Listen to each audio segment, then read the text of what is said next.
Okay, it's recording. What's up? Okay. Shout out to Fahim Bashar and Robin Escalante. These two people are my first two subscribers. I mean, like, I see the number 2 on my subscriber count, and I have absolutely no doubt that it's them because it's the only 2 comments. So, like, yeah, it would be crazy if, like, those 2 comments are like from them, but there's another person that's subscriber or whatever. But yeah, shout out to them. Like, I can't believe these 2 people somehow found my channel, and Robin Escalante is genuinely saying like some very like well thought out stuff in the comments, and yeah, like it's crazy. I didn't expect anyone to see these videos. The only reason I'm like recording these videos is that I want to like train myself to talk on camera, because I know that literally any path I take in life, I'm gonna talk on camera, right?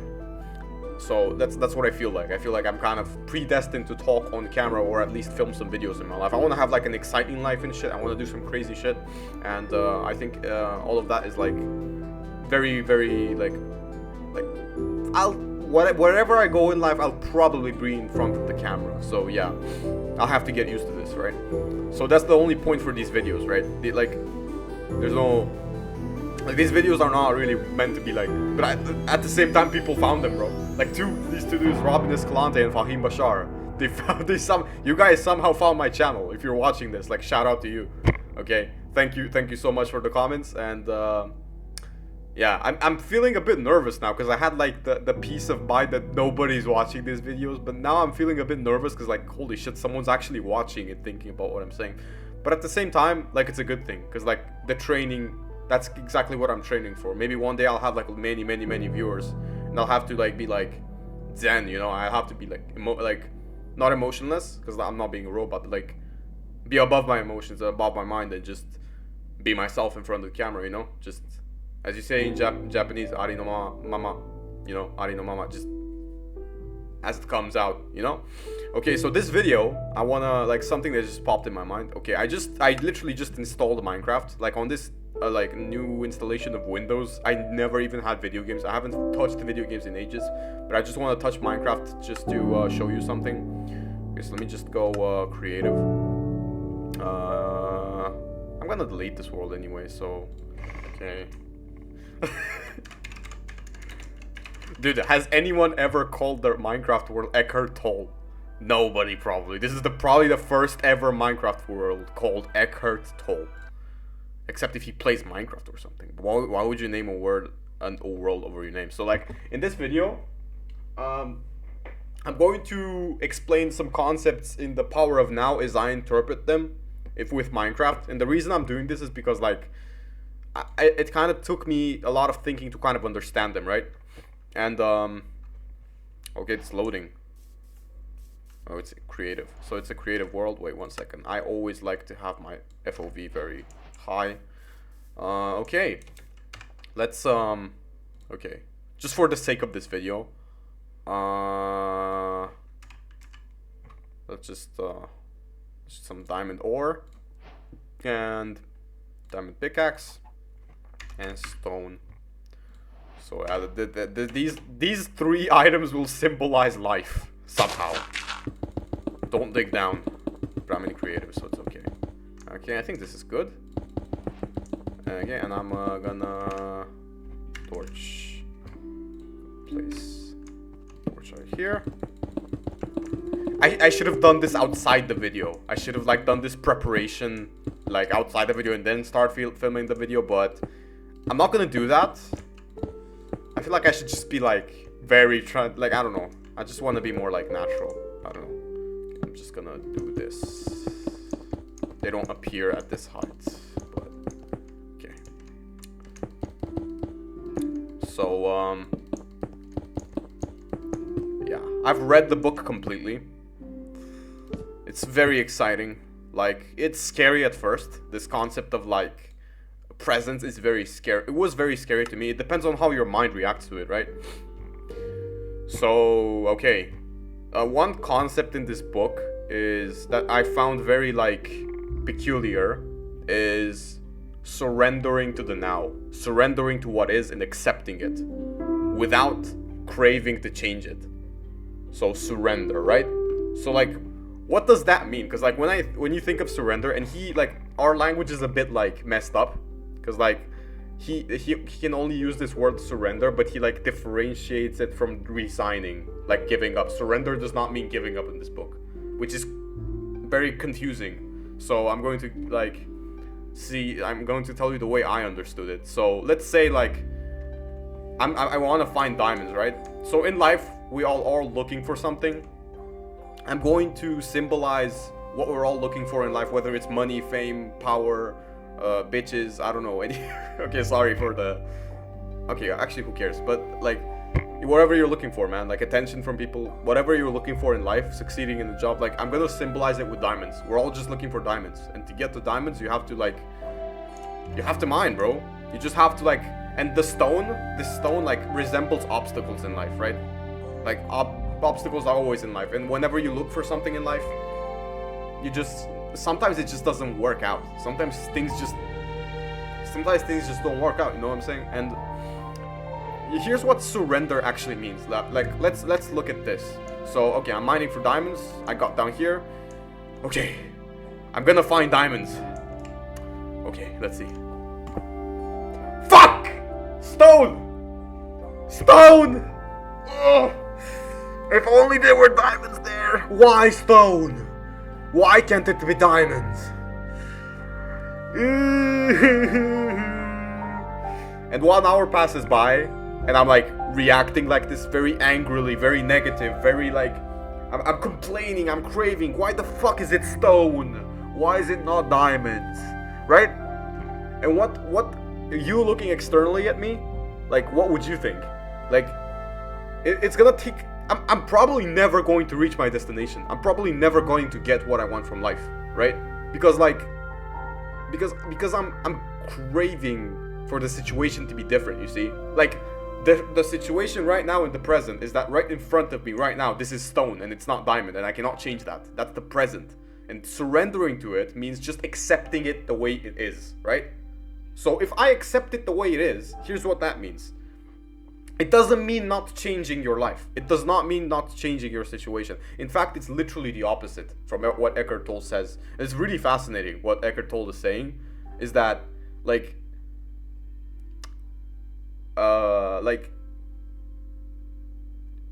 you craving something to be different in the present moment is opposing resistance to what is, right? And that resistance is actually just hindering you and hurting you and just making you very, very slow and inefficient, right? It's not actually pushing you forward. Like, me whining right now is not getting me any closer to the diamonds that are ahead of me, right? You know what I'm saying? So, like, me, like, all this negative energy, right? So here's what it would look like if I listen to what Echkart Tolle says and surrender to what it is. So surrendering means you first accept the situation that you're in. You first accept that it's stone, right? That there's an obstacle ahead of you and things are just not going right, right? You expected to find diamonds, but you didn't, right? You found stone. It's stone ahead of me. I cannot stand stone, right? I want diamonds. And you surrender, you accept what it is, and then you change it. Then you act on action. So this is what he says, right?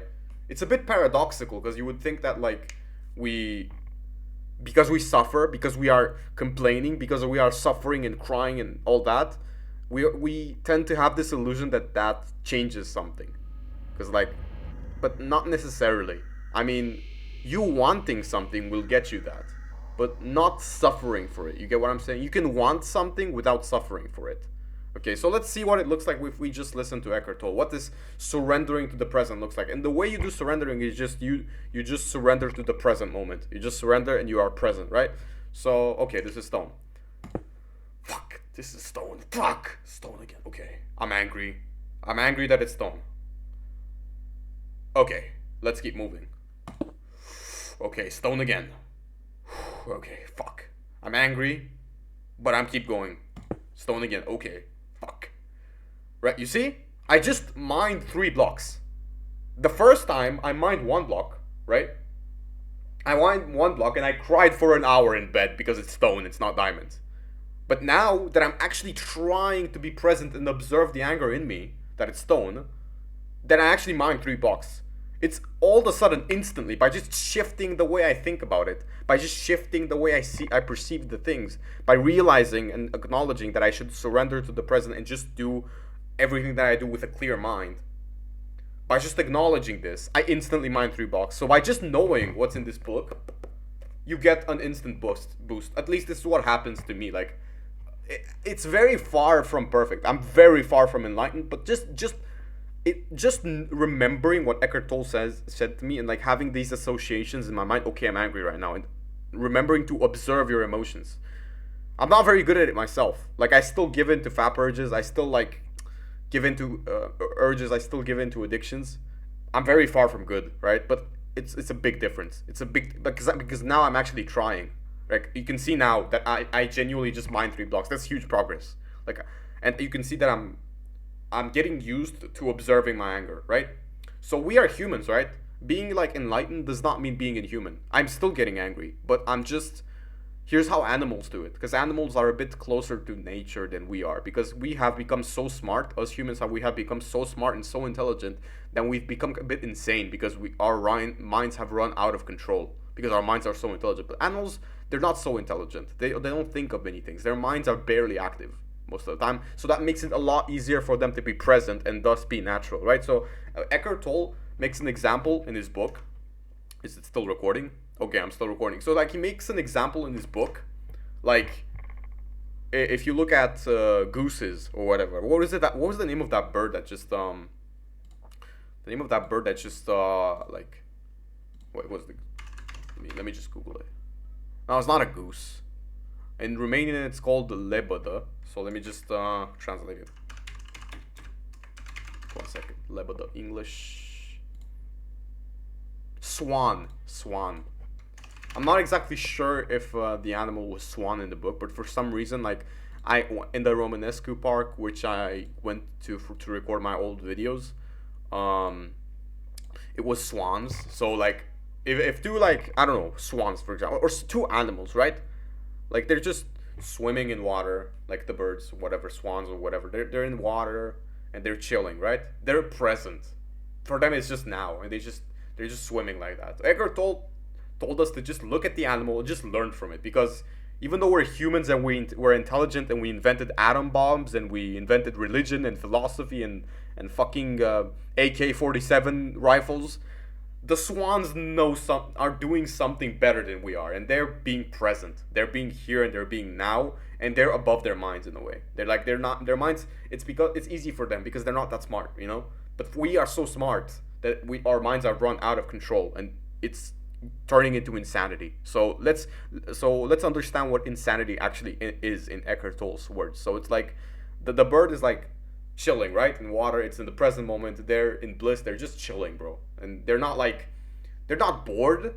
They're not like, fuck, I wish my life was different or something. They're just in water, and that's it. Have you ever heard of a frog that cannot relax, or like an eagle that is stressed, or like, don't know. Animals are just now, just in the present. If a dog loses a leg, he just keeps moving on until death, no matter what. That's nature. That's how nature works. And we have kind of strayed away from our nature, right? So the birds, let's say like two birds like come close to each other and they invade their personal space, or some like dispute happens, because animals have disputes and they start fighting, right? They start getting really, really angry and fighting to the fucking death or something, right? They get angry, lots of anger in that fight. So like, anger is natural. There's nothing bad about anger. It's there to like, it's there because it's natural. It's the way it is, right? It's there to like guide us and stuff. It's guiding them to fight for their territory or whatever, right? And then they separate, right? And here's what they do. They said in Eckhart Tolle's book, Eckhart Tolle, you know, he sees the world clear as it is. So he is able to pay attention to what the animal is doing and learn from it, right?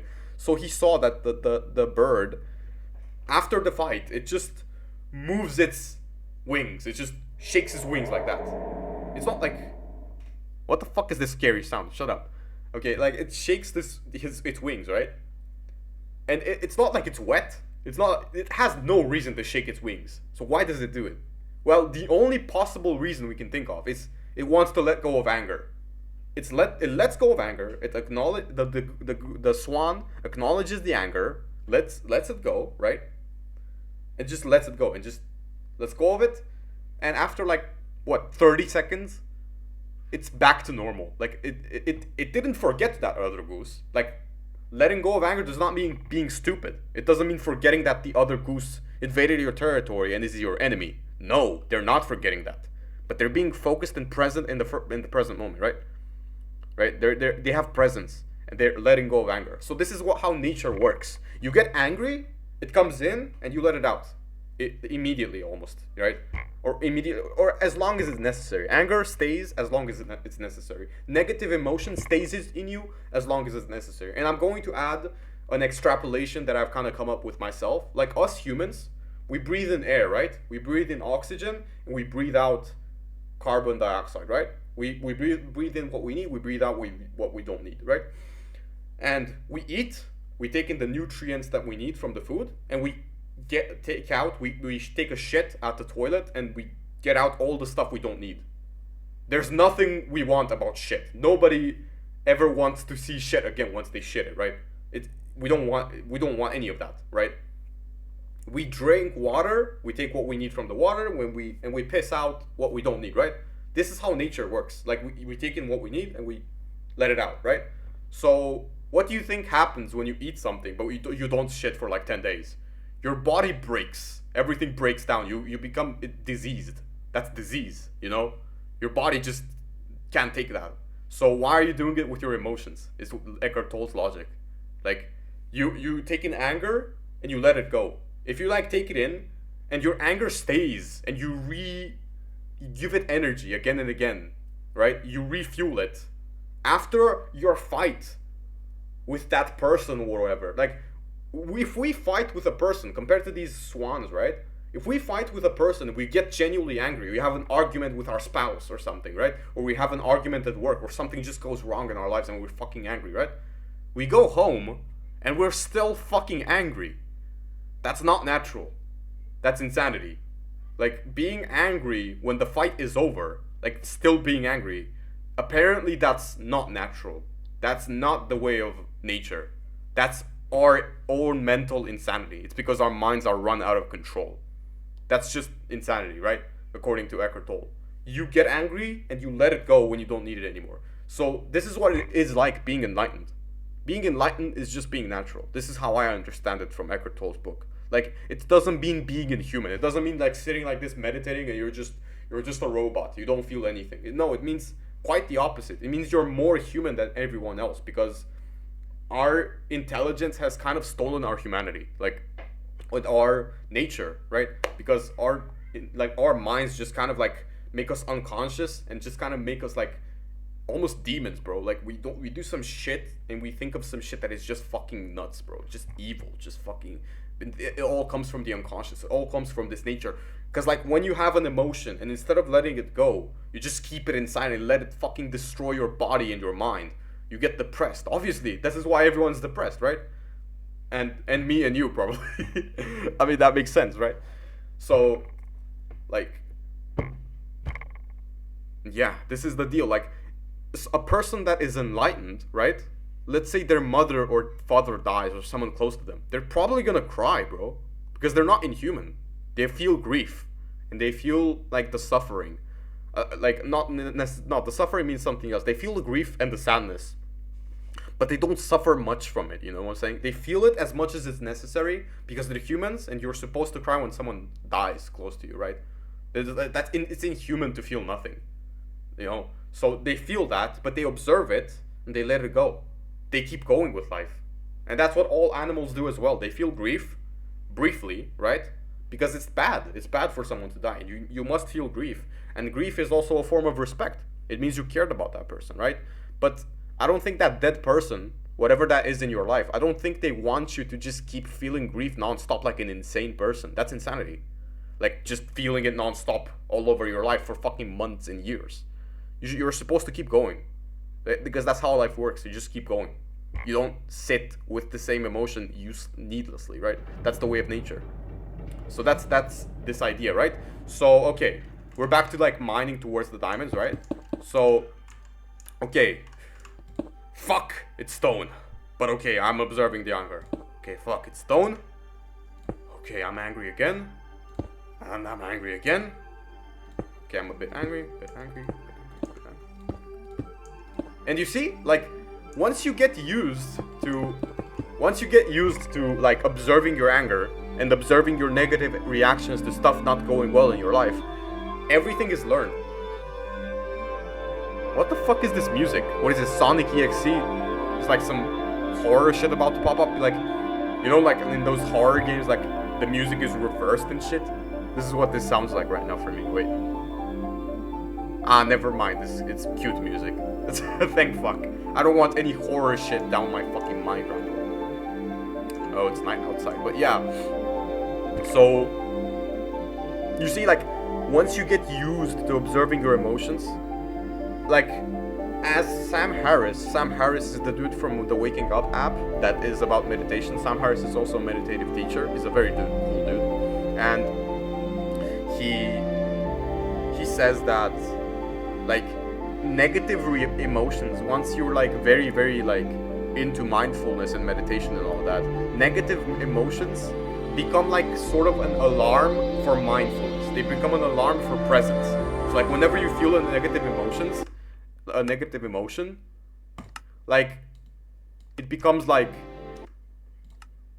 one sec, that's just this so you can hear my voice. Like, once your brain is going to start associating negative states of mind with mindfulness, and it's literally going to cut automatically to mindfulness. So this means that the process of you getting over negative emotions that you don't need becomes faster and faster and faster and faster. So eventually you get close to some partial awakening, some partial enlightenment. Maybe not full enlightenment, but like at least like at least you mature, you know, because like the thought of you seeing stone in your life, seeing an obstacle, it doesn't piss you off that much anymore. It doesn't make you cry that much anymore. It doesn't make you feel so hopeless that much anymore. Because like imagine, fuck, you see stone and you're like, oh, it's impossible, I cannot find diamonds, you know, or some shit like that, right? No, you surrender to the fact that it's stone, you accept that it's stone, this cannot be changed, right? And then you change it. You first accept it and then you change it, right? So here's how an enlightened person approaches life and finding diamonds. Look, it's just peace. No more bullshit. It just does what it needs to do. And if an anger comes, then makes a little break. But you see, like if I don't have any needless bullshit suffering anymore, like, because let's be honest, most of the things we suffer about are just kind of bullshit. We don't really need to suffer about that stuff. I used to suffer about thinking about life after death. How bullshit is that? How is that going to help me in any way change the situation in my life? Or like, be pissed off that I'm going to school. It's not going to make my school situation any better by being pissed off about it, you know? So like, the things we're pissed off about, we just stay pissed off about it and it doesn't change. So, like, here's like, wait, let's make it survival for a second, right? So like say let's analyze the difference between like acting and reacting. So because Echkart Tolle also talks about this, right? And this is the way I interpret it. So like acting means acting from a place of presence, like from your cerebral cortex. You do something logical, right? And reacting means you just act out of emotion. So like, okay, look, it's like this. Fuck, it's stone. I wanted diamonds. Why the fuck is it stone? Oh my fucking god. I'm so fucking angry right now. Fucking give me diamonds, give me diamonds, give me diamonds. Am I gonna fucking destroy all of this fucking stone around me and I'm gonna find all the fucking diamonds in the fucking world because I can't. Did I get anywhere from this? Like, you saw what I just did. This is what anger does. This is what it happens when you react instead of acting, right? You just get angry and you just do this, right? You just smash around everywhere and fucking, because this is like, anger was supposed in nature to kind of help us, but right now, nowadays, like, the situations that make us angry don't get solved with anger, because we don't live in a world where, like, you see a wolf and you have to get angry to fight the wolf and kill it anymore. Nowadays, we get angry at our computer not working, and our anger tells us to punch the computer. But punching the computer makes the problem worse. It probably is going to fuck up the computer, and we're going to have to buy a new one. Yeah, it's probably going to make you even angrier, and that's how you descend down the pit of hell, right? Your life just gets worse and worse. So, like, I'm not saying emotions are bad. Like, I think we should listen to our emotions, but listen to them from a place above them, right? See what they mean. See what they're trying to do. See what they're trying to get you at. And act. Like, after you accept the emotion that you have felt, right? So, okay, this is stone. I am fucking angry that it's stone. I'm so fucking mad that it's stone. I feel like punching everything around me right now. And I pay attention to it, right? And I'm like, okay, does it make sense for me to punch everything around? No, it doesn't. I just have to keep moving on. It's my only option. And I'm angry again. I'm mindful about it. I'm angry again, right? So, yeah. This is the difference between acting and reacting, right? Like, of course, acting on emotions, I think are actually important because, like, in my life, I've mostly been numb. Like, for some reason, my emotions have just not existed. I've been kind of a robot. So I kind of always wanted to have emotions. It's a bit weird.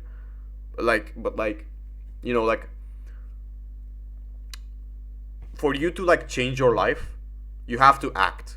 Like, usually acting is always good. Acting towards what you want. But reacting typically doesn't get you what you want because, like, it's a reaction made in nature for you to deal with, like, very primitive things. Like solving something with a punch or something, right? That's usually how it goes, like, in the natural world. But now in the world that we live in, like, it's just reacting just doesn't work anymore. It just makes our lives worse. So, like, we have to act. What people would call, like, thinking with your cerebral cortex instead of your amygdala. I guess if you call them in the scientific terms, but, like, who cares about scientific terms? Let's talk in, like, pragmatic here. Pragmatic, and says, I think pragmatism is better than talking science, you know? So, like, thinking from your higher self versus thinking from your, like, reactions, like, your thoughts and shit, right? So this is what Echkart Tolle sees. And if you're enlightened, if you let go of all needless suffering, all the suffering you don't give a fuck, your life just goes like this. And you probably need patience in that. Like, this guy is gonna find diamonds, right? Compared to the guy that just whined 1 hour in his bed that he's never going to find diamonds, that pissed off that it's stone, right? Pissed off that it's stone instead of diamonds. And the other guy that's like, okay, I'm angry and stuff like that. He's on the path. He's on the good path, right? Because eventually he's going to get to this point where, like, he just keeps mining and gets more mature, to say the least. Like, maturing, I would say, is not necessarily a good thing because, like, we should keep the qualities we have as a child. And I feel like most adults lose the qualities they have as a child and only get the bullshit. But okay, that's a topic for another day. So this is why I hate this word maturing. But now I'm using it in a very specific example. It's like children have very good qualities that are lost when you turn into an adult, and they call that maturing. Like, it's a good thing. Like, for example, when you were a kid, you're happy and you're playing and you're discovering and everything is novel. And when you're adult, you're depressed and nothing in life feels good. Nothing in life feels fun. And you're like, yeah, that's maturing. Because you're mature and children are fucking childish and they're having fun. No, like, it's the opposite. Shouldn't we, like take away the bad things about children? The fact that they react, the fact that they throw tantrums. Like, I in my opinion, not throwing tantrums anymore is maturing. But not having fun anymore and not discovering anymore and not playing anymore, that's not maturing. That's just shitifying yourself or something. I don't know. That doesn't have anything to do with maturing, in my opinion. Why the fuck do people call that maturing? Like, get a realistic job and just live a fucking... and just... that's maturing or whatever. Like, yeah, whatever. But, yeah, maturing in the sense that you stop throwing tantrums. I think, in my opinion, maturing is not living a life without fun. It's not living a life where you're not having childish fun.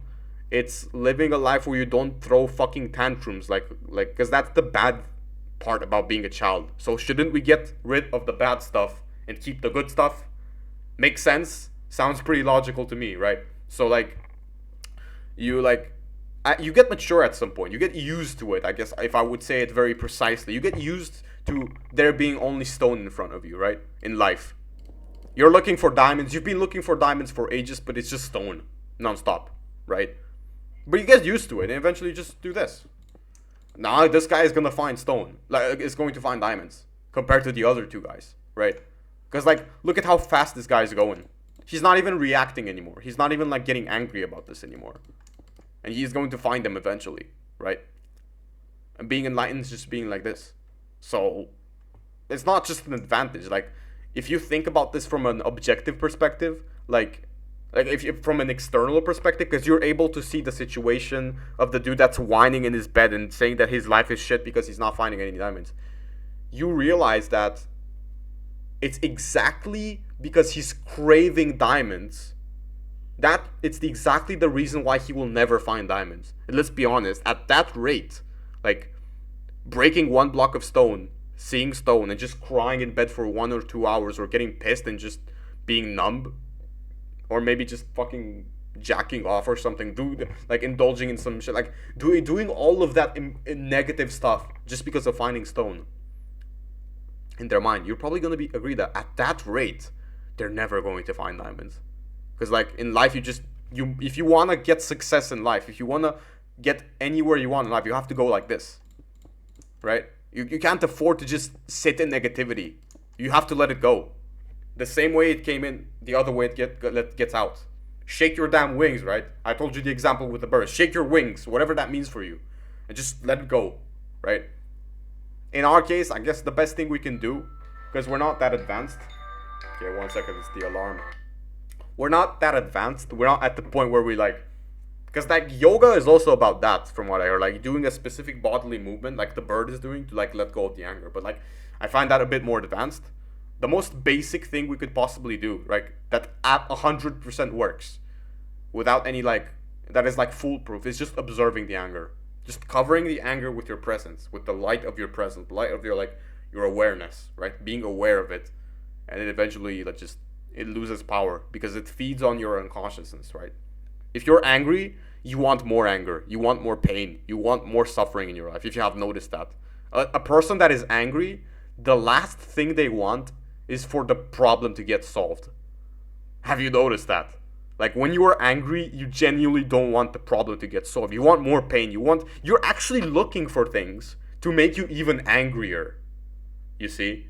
So like Echkart Tolle saying that it's pretty close to the truth to call it like a separate entity that possesses you like a demon and tries to get more negativity in your life, wouldn't be too far away from the truth. This is fascinating to me. Like, wow. You know, and you observe it with your presence and it just gets burned like a vampire in the sun, the light of the sun, right? So, yeah, like, where was I? Yeah, like, you eventually start mining like this. I feel like I forgot saying something, like, there was one more thing that I wanted to say. Oh, yeah, exactly, I just remembered now. So, let's say you just keep mining like this, non-stop. Just keep mining like this towards diamonds. And let's say you've been doing this for like 30 minutes in whatever that would mean in your life, right? A month, 2 months, 3 months, 5 months, 1 year of striving towards your goals and getting nowhere, right? In your business or something, and you get no money, right? You found no diamonds. Maybe you start thinking of this thing called impatience. Like, you just lose patience. Like, you just keep mining and mining. You're gonna think like, okay, I'm enlightened, I don't get angry anymore, but I get impatient. Well, that's kind of the same thing. It's the same as anger. Impatience just arises in you, and you let it go. And here's the very interesting thing that I've been thinking about patience. So, because of course you need patience to find diamonds. If you get impatient and you start doing, because what does impatience make you do? It makes you stop mining and start doing something else, right? But ironically enough, that will make the process of you finding the diamonds way slower. Isn't this a paradox? Like, impatience makes you obtain the stuff you want in life way slower. it actually makes it take longer. Like in this diamonds example, it becomes clear. Like the guy who gets impatient and just starts doing something else because he is impatient to find the diamonds. It's probably gonna take him a fucking like an extra eon to find the fucking diamonds compared to the guy that just keeps mining, right? So what this wait what, okay, it's still recording, right? Holy shit, I just had a what the fuck moment, right? Okay, it's still recording. 35 minutes so far. Okay. So like, here's the thing that I think about patience. So like our language, and like I speak 3 languages, right? I speak Romanian, I speak English, and I speak Japanese at like a fluent level. I speak these 3 languages. So like speaking these 3 languages, all of them at the same time seem to have this thing where like, and as a consequence, I think that most languages on earth maybe have this thing where like they consider patience to be something, right? Patience is something. It's an attribute of a person. This person is patient. This person is not patient, right? And impatience is like, the word impatience is formed out of negating the word patience. So you add im and then patience, right? So this implies that patience is something. It's an attribute of something. And impatience is the absence of patience, right? This is how it makes you think, right?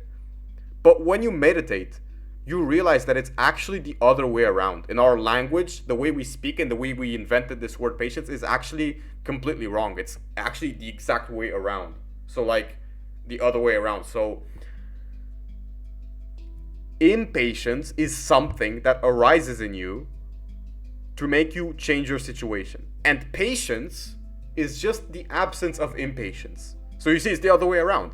Like when you don't have impatience, it's not a matter of you being patient. It's more like, here's the thing, once you meditate, because like especially for beginner meditators, one of the first thing they notice is that I'm not patient enough. This is boring, and I don't have patience to meditate, right? So like it's the slime, as I would say. Your first, like, it's the first thought you deal with, and once you deal with this thought, you learn to observe impatience and how it arises in you and what it tries to make you do. You instantly unlock like 5 extra minutes of meditation or something. Like you instantly become able to meditate more. And for me, like for example, like it appears as like, impatience appears as a thought that says there is something wrong with me not doing anything right now. There's something wrong with me waiting right now. Something needs to be changed. There's something wrong with me waiting right now. I need to do something. This is boring. Like it says that there's something wrong with me just not doing anything. So let's just imagine right now, logically, like if we just sit and observe that thought, eventually it's gonna go away, because that's how all these happen. Every thought you've ever had in your life, every anger and every negative emotion that you've ever had in your life has come, and eventually it has gone away, because you're not feeling the same anger that you felt like ages ago. You're not feeling the same.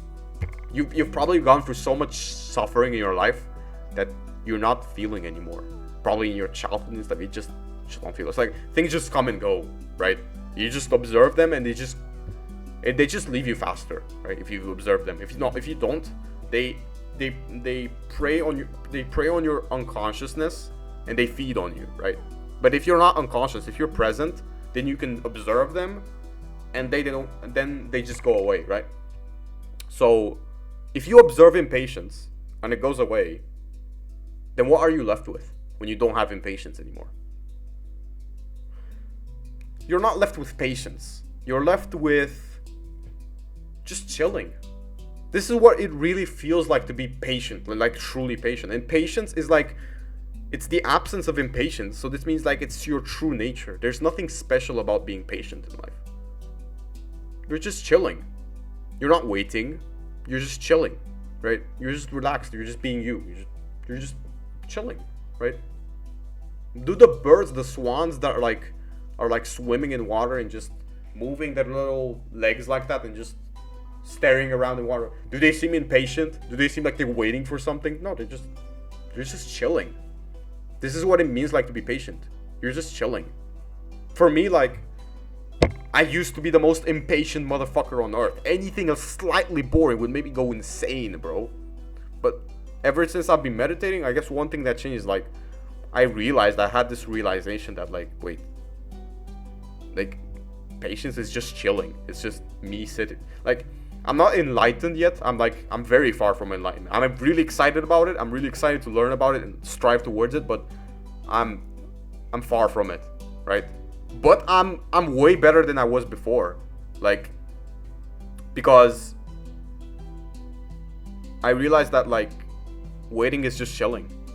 You know, like I'm in my thoughts, right? And being in your and like I just use waiting in my life, or like something that like this, like just mining for diamonds and having to be patient.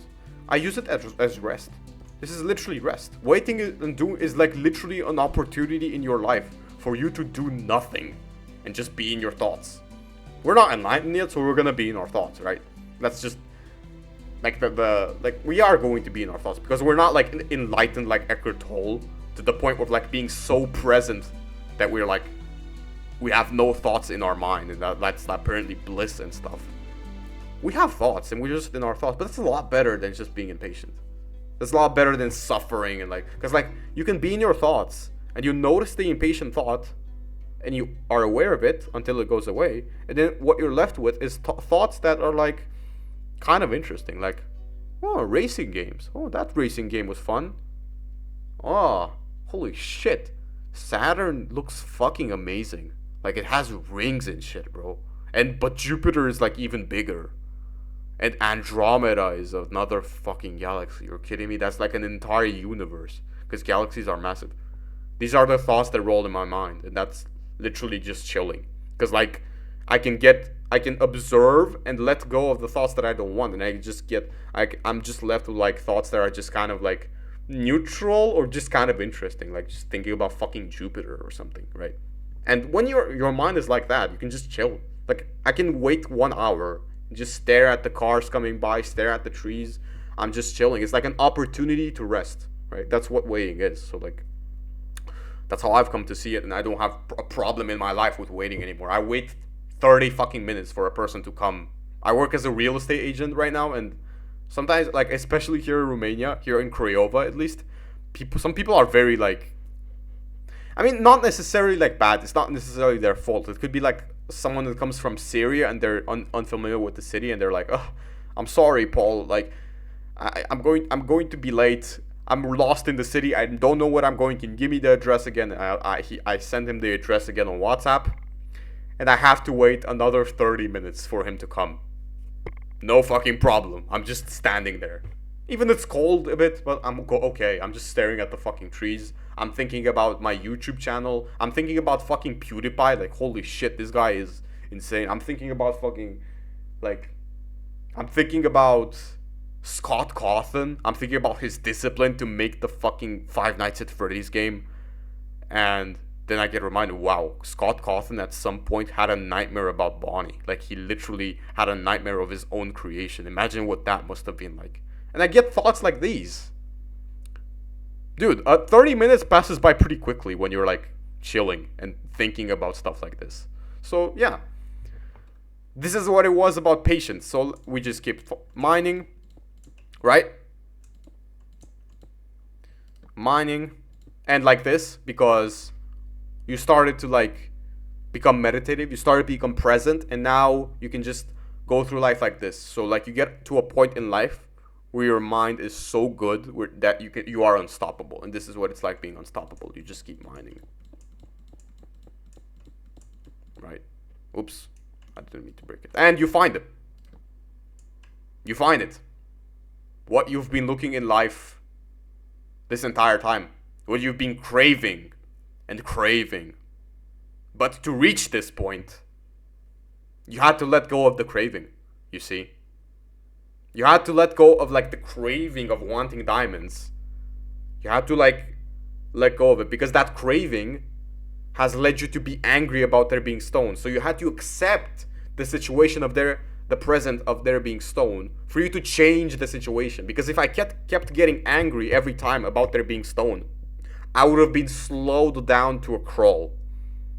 And not just that, like, my emotions would have become tiring. It would have tired me down. It would have made it very hard, because like emotional toll like literally tires you. It makes you depressed because your brain runs out of fucking energy, bro. And you can, when you're depressed, how the fuck are you supposed to look for diamonds, right? So like I avoided all of that by just letting go, but just acceptance and surrendering to what is, right? And I found them. Whatever this is for you. Is this fame? Is this money? Is this physique? Is this girls? Is this... Or maybe you're a girl watching this. Who fucking knows? Like, whatever this is for you. What do these diamonds mean for you?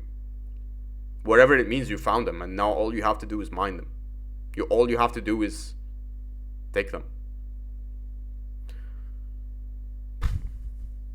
But if you're like me, you probably noticed something off. Like,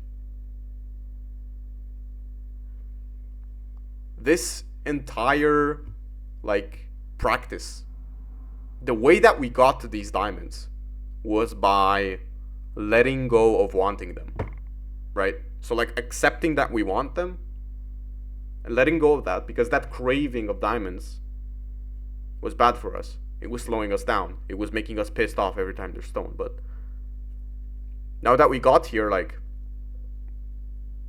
you probably have realized this. Like, many YouTubers have told you this stuff about hedonic adaptation, and the fact that once you obtain something in life, you don't become happy. You just want more. I'm gonna want more diamonds and more diamonds and more diamonds. I'm gonna want the next diamond ore and the next diamond ore and the next diamond ore, and it never stops, right? And there's also so like, how the fuck are you supposed to become happy in life?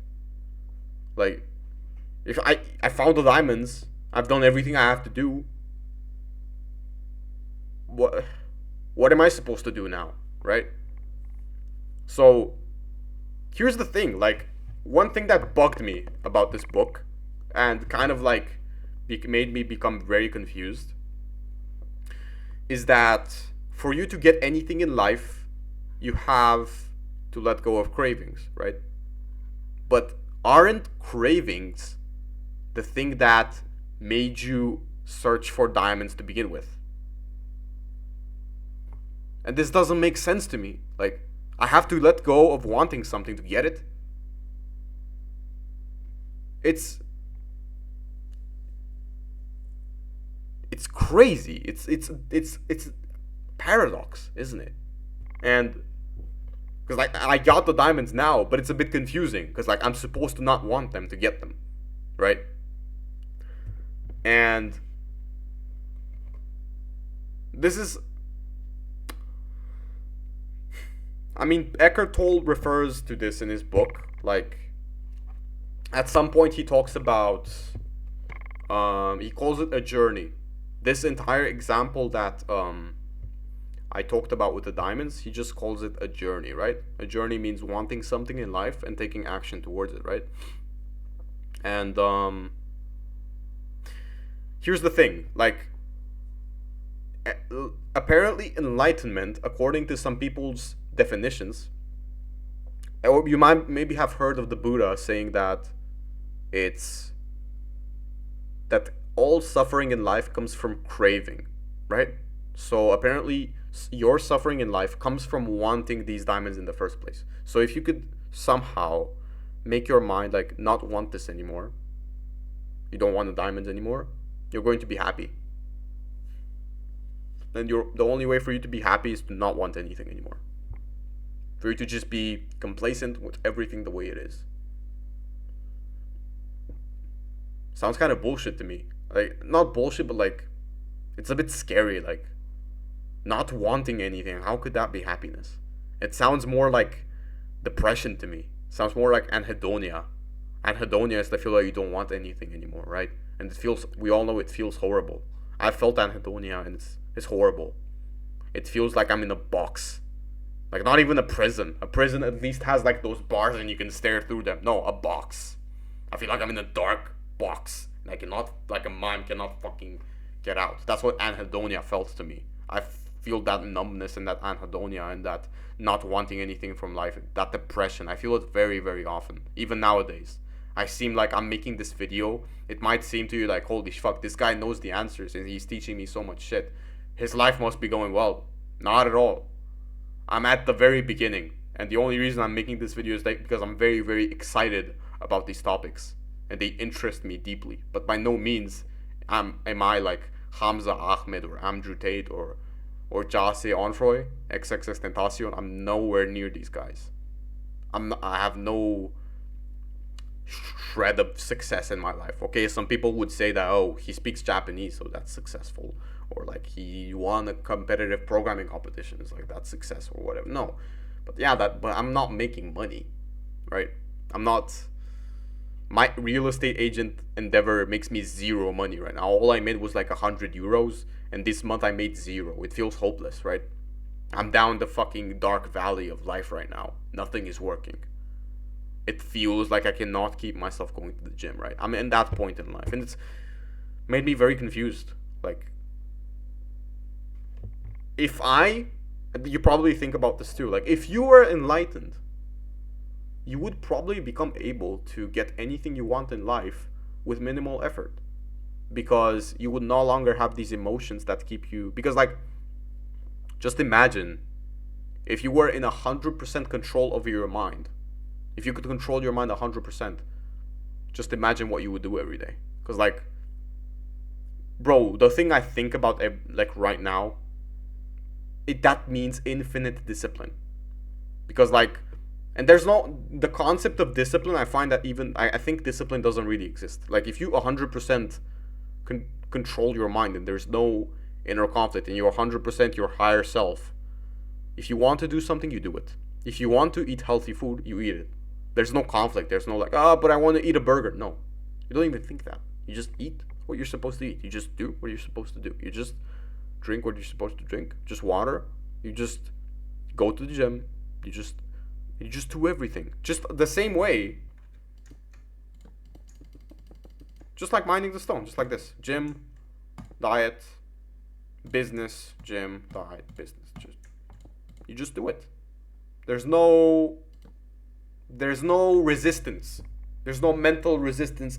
Fuck, I don't feel like going to the gym. None of that. If you're enlightened, you just fucking do it. Negative emotions come because you're human. You're a mammal. You're not a plant, right? Negative emotions come, and that's perfectly human. But they're out. They come in and they get out. And the negative, they don't come in and just stay in, like for depressed people and people that are doomers and like their lives are going nowhere. The negative emotions just stay here and just they never get out, right? But for you, if you're enlightened, they come in and they just get out, right? Just like you eat food and you shit out what you don't eat. You breathe oxygen and you exhale carbon dioxide. Comes in, comes out. What you need comes in, what you don't need comes out. So like the negative emotion, it comes. The negative emotion is a message. Like the craving tells you what you should do in life, right? You take the message, that's what you need, and you take out the negativity of it. That's what you don't need, right? You're taking what you need, get out, right? So if you were enlightened in your life, you would achieve superhuman discipline, infinite discipline. Imagine how powerful that is. Infinite discipline. Doesn't really mean being a robot. It just means being a superhuman. Being a superhuman is different from being a robot, right? Because you still feel emotion, but you're like, yeah, I think I'm repeating myself at this point, but you get what I mean. Like, your mind, if you were enlightened, like my man Echkart Tolle is, you can do anything in life. Anything you want, you got it. You want diamonds, you keep mining and you get them, right? But here's the thing, like, if you got enlightened, that means you got rid of desires and cravings. So that means you don't want anything anymore. You're happy the way you are. And this kind of fucked me up. I was like, wait. Because like Buddha like told you, like craving makes you suffering. So like what the fuck is going on? If I become enlightened, am I not going to want anything anymore?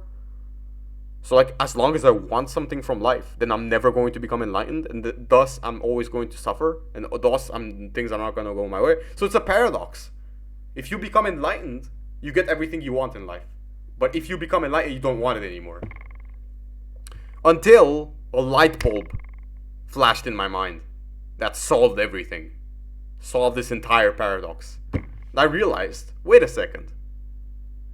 The spiritual teachers, these enlightened people, because, you know, they still eat food. They still drink water, right? So that means they're seeking something. That means they want something, you see. Because in life, genuinely not wanting absolutely anything anymore, not craving absolutely anything anymore, means just sitting here in the meditative position and doing absolutely nothing. Getting an urge to eat food, but that's a craving, so you're not going to respond to it because you're enlightened, right? You don't respond to cravings. Get the urge to eat food, you don't move. You get the urge to drink water, you don't drink. So technically, an enlightened person, by that definition, by this understanding, should just die. Should just die off of starvation because they're not going to eat food anymore. But that's not what happens. Enlightened people still eat food. Enlightened people still drink water. And guess what? They become spiritual teachers. My man Echkart Tolle got enlightened, right? And guess what he did? He started searching for answers in religion and spirituality. He started reading the Bible and the Buddhist texts and all that to study what's going on with him. And then he wrote this book and taught it to the world, and now his net worth is $80 million. Does this sound like not wanting anything anymore to you? If he truly didn't want anything in life anymore, he would have done nothing. So this clearly means, here's what this means to me. There's a difference between craving something and seeking something. Seeking something means simply wanting it. Craving something means having negative emotion and resistance to the present moment of not having it. Right? So craving fucks you up. Craving makes you get pissed off that there's stone in front of you on your way to diamonds. Wanting or seeking is what enlightened people do. Like they and that has nothing to do with getting pissed off that you have no diamonds. It just means wanting something from life. And that doesn't need to have any negativity to it. That doesn't need to have any suffering to it. Right? This is what I make of it. This is how I understand this. I'm not sure if it's exactly the way it is, but like, I think this understanding is pretty accurate. Because like, if you would agree with me that Echkart Tolle is enlightened, right? But he's still doing stuff. And in his book, the way he said it is, you're gonna go, even if you're enlightened, you might have journeys in life. You might have destinations to reach in life, but you're only doing it for fun. He referred to the words inner journey and outer journey. Inner journey is what you're doing right now, right? This present moment part of the journey. Outer journey is the result. So, look, according, like, in Echkart Tolle's explanations,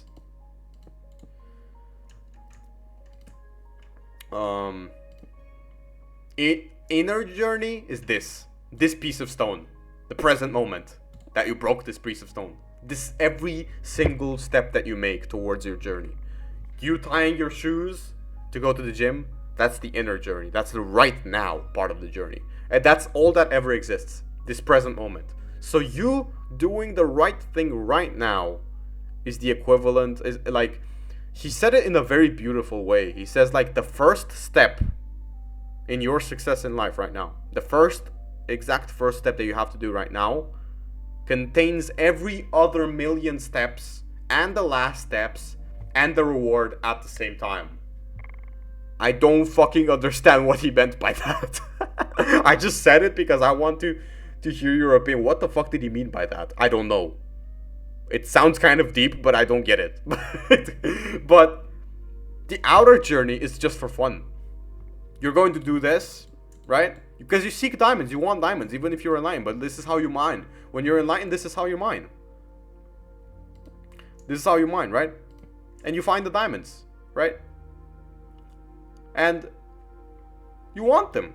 And it's fun, right? You mine them. And you enjoy them.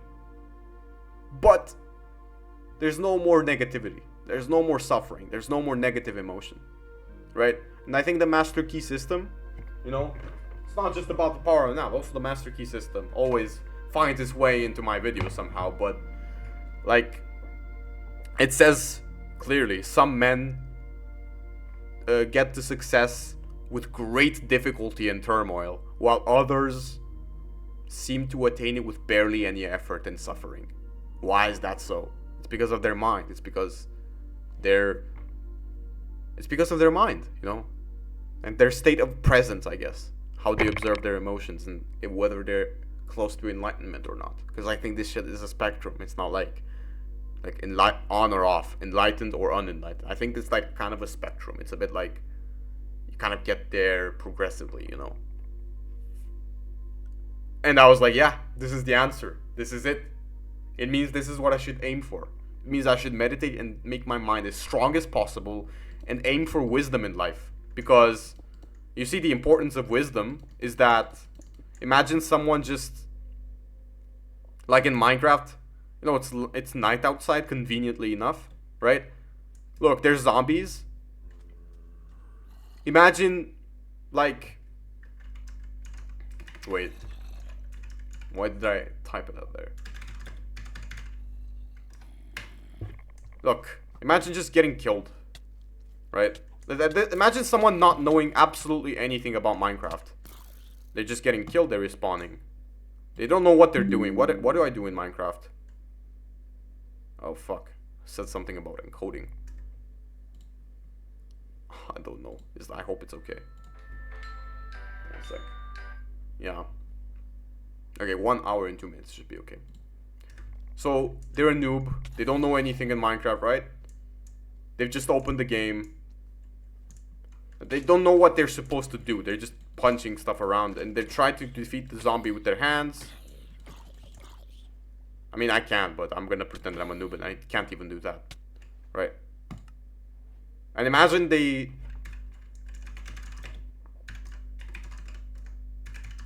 Imagine this repeats for 5 years, right? Of course, a person would just turn off the game. But in real life, you don't have no option to turn off the game. Of course, you can try to kill yourself and all that, but I don't think there's a point in me talking about that right now. Is like out of the question for this video. That's an entire other topic in itself. But so like in real life, you have no option to turn off the game, right? So like just assuming in Minecraft, like the noob just keeps doing this for 5 years. Imagine someone coming to him and telling him, bro, look, just punch a tree, right? Get wood, then go underground, right? Then mine for iron, get iron armor and iron sword, right? And that way you will be able to defeat all mobs and keep making progress and build everything you would want to build. Minecraft is a game where you can defeat all mobs, you can fight, and you can build beautiful houses. And you can also go to worlds you never thought existed, like the Nether and the End. You would have never thought these worlds existed, these mystical worlds. You don't have to suffer in Minecraft. It doesn't have to be just getting killed and spawning again and getting spawn killed over and over and over and over again. It doesn't have to be that way. Do as I say. Punch the tree, go underground, and you will see just how beautiful Minecraft can be. Right? That's wisdom, bro. Like being told that thing from the beginning of the game would have like you could spend 5 years dying and respawning until you just so happen to discover that you can punch a tree and get wood. Just randomly, right? and then discover that you can fucking craft a pickaxe, and then you randomly discover just by chance. Trial and error, right? This is the word for it. Trial and error. For you to reinvent the wheel, it would take you 5 fucking years, bro. If you got told just this advice, just to go underground, make iron gear, and defeat all mobs and build whatever you want, in 5 years you can become the best Minecraft pro on the planet. And it's just a matter of getting the wisdom or not. Or how I like to call it in my mind, the key. You know, the wisdom is the key. It's the key to life. It's the key to avoid suffering, needless suffering, and get what you want with ease. Right? But imagine the player just said, what do you mean Minecraft can be building and defeating mobs and mining and iron? What the fuck is iron? I've never ever seen such thing as iron. What do you mean? Like, what you say sounds kind of voodoo and doesn't sound realistic, and I don't believe you. Imagine the player told that to you. What would you tell him? I mean, you could tell them, you're fucking stupid. What do you mean you don't believe me? Or like something like that. No, that would just lead them to insulting you back. You know, here's what I would tell them. See for yourself. Just try what I said. Just punch the tree and see if you get wood. I'm telling you, you're gonna get wood, but see for yourself. And then go underground, search for iron. You're eventually gonna find it. Right? And see for yourself. Just, you don't have to trust me. You don't have to believe me. You can see for yourself. Right? And I think this is the importance of accepting wisdom, because most people in my life, like, I don't know, my parents, my cousin, my fucking, even my internet friends, all of them have this continuous attitude of like, I don't believe that, or like, I'm suspicious of that, or like, all that stuff. Personally, I don't understand where that comes from. Because like, I don't know, naturally, my dad has always been suspicious of everything in life. And I'm talking like suspicious to the point of genuine disease. Like, he's suspicious of things to the point where like, he literally told me that my online friends could, because of some shit he saw on the news. He said, my friends on Discord, they're gonna find where I live, they're gonna kill me, cut my organs, and sell them on the dark market. Because he saw something on the news, and he warned me of these Discord friends. It's not the only thing. Like, he saw me, my dad saw me writing something. He's like, what are you writing? I'm like, I'm writing a journal. I have a journal on Upnote, this Upnote application, right? And he said, watch out, someone can hack your computer and reveal all your secret journals and your deep dark secrets to the company where you work at. Reveal it to your boss, and reveal it to the people you work it with, and you can get fired.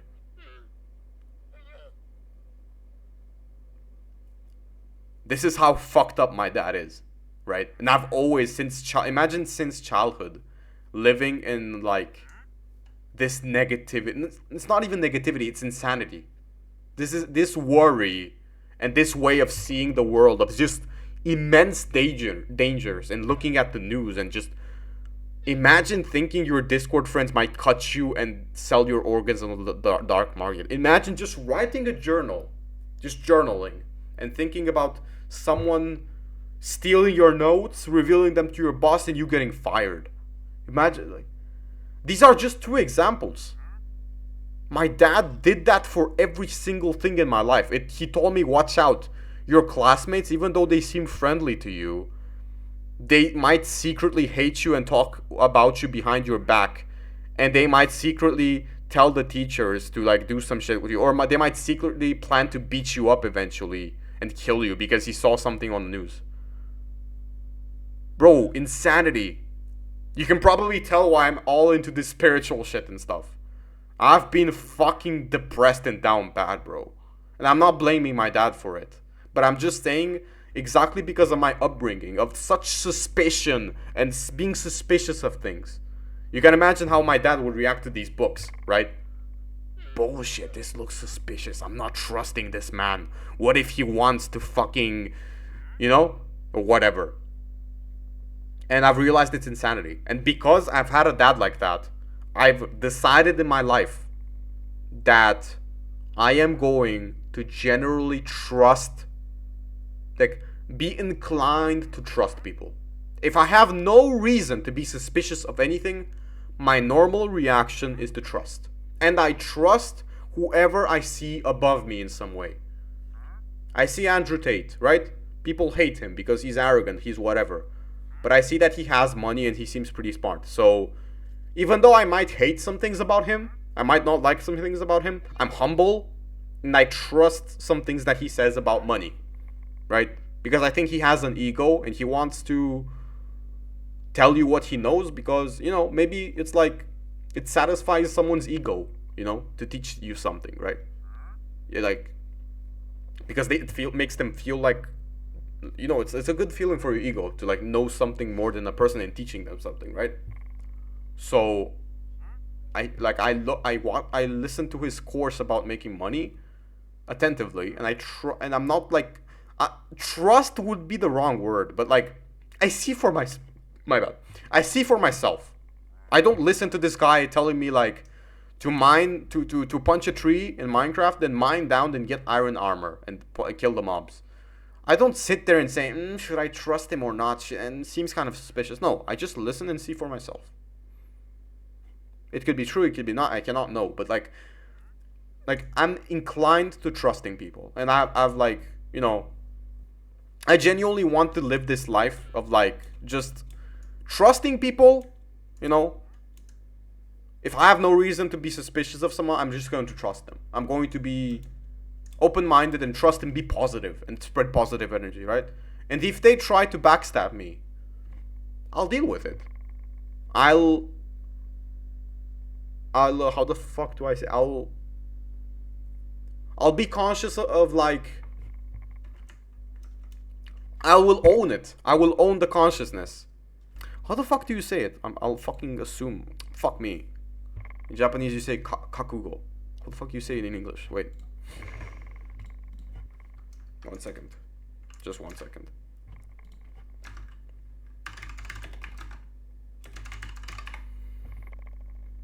Wait. Oh, so not you say it in Romanian. Îmi asum ceva. Îmi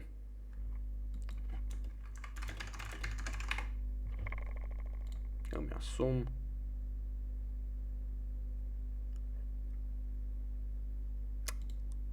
Okay, whatever.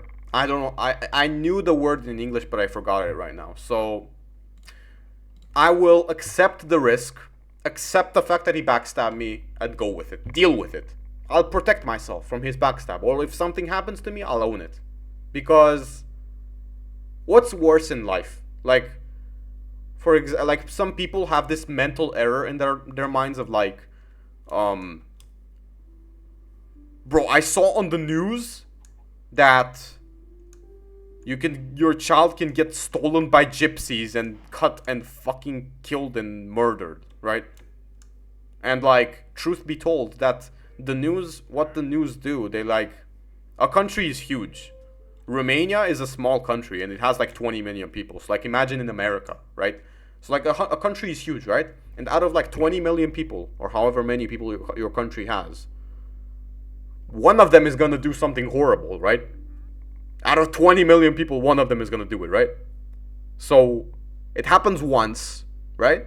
And the news shows everyone that it happened. And that's true. I'm not saying it's false, right? It actually happened. But what does that actually mean, right?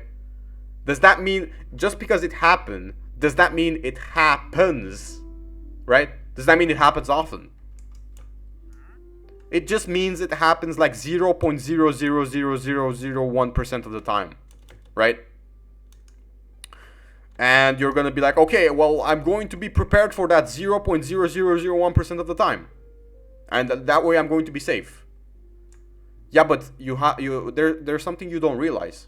By being prepared for that 0.00001% of the time, you're sacrificing the other 99.999% probability of nothing happening. For example, there is probably a 1% chance or something whenever you go with the car of you getting into a traffic accident and dying.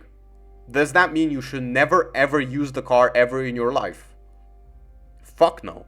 Because by doing that, you're mitigating the 1% chance of you dying of a car accident, or it's probably way smaller. It's probably like 0.0000001%, whatever, right? But you are sacrificing the 99.9999% chance that nothing will happen. So like, if you go outside right now, and there's like a tiny chance that you get struck by lightning, right? Or I don't know, something bullshit happens. There's always a tiny chance that something really bullshit happens. And something horrible happens to you, just bullshit, right? But it's a tiny, very tiny chance. If you think that, if you try to defend yourself from the small chance, you are going to sacrifice yourself in the big chance, right? So like, the people that say, okay, I'm not going to start self-improvement, I'm not going to start meditating, I'm not going to do anything with my life or go anything in life because I might die any day. Yeah, but there's a very, very tiny chance that you'll die tomorrow. But there's a very, very, very high chance that you are going to live a long time, right? Probably like at least 5 years. So you're sacrificing the 99.999% chance of you being alive for the chance of you dying. How stupid is that? Percentages have been invented for a reason. They've been invented so that you follow the big percentage and sacrifice the small percentage. And that way you can make calculated decisions in your life, right? But by seeing some bullshit happening on the news and deciding that you're defending yourself from that, you're literally going against probability. Because like, you're defending yourself out of something that has a very tiny chance of happening. And sacrificing the you that where nothing happens. Because like, for you to always have your butt clenched to defend yourself out of something that is very rare, you know? So that's why I'm taking this attitude in life.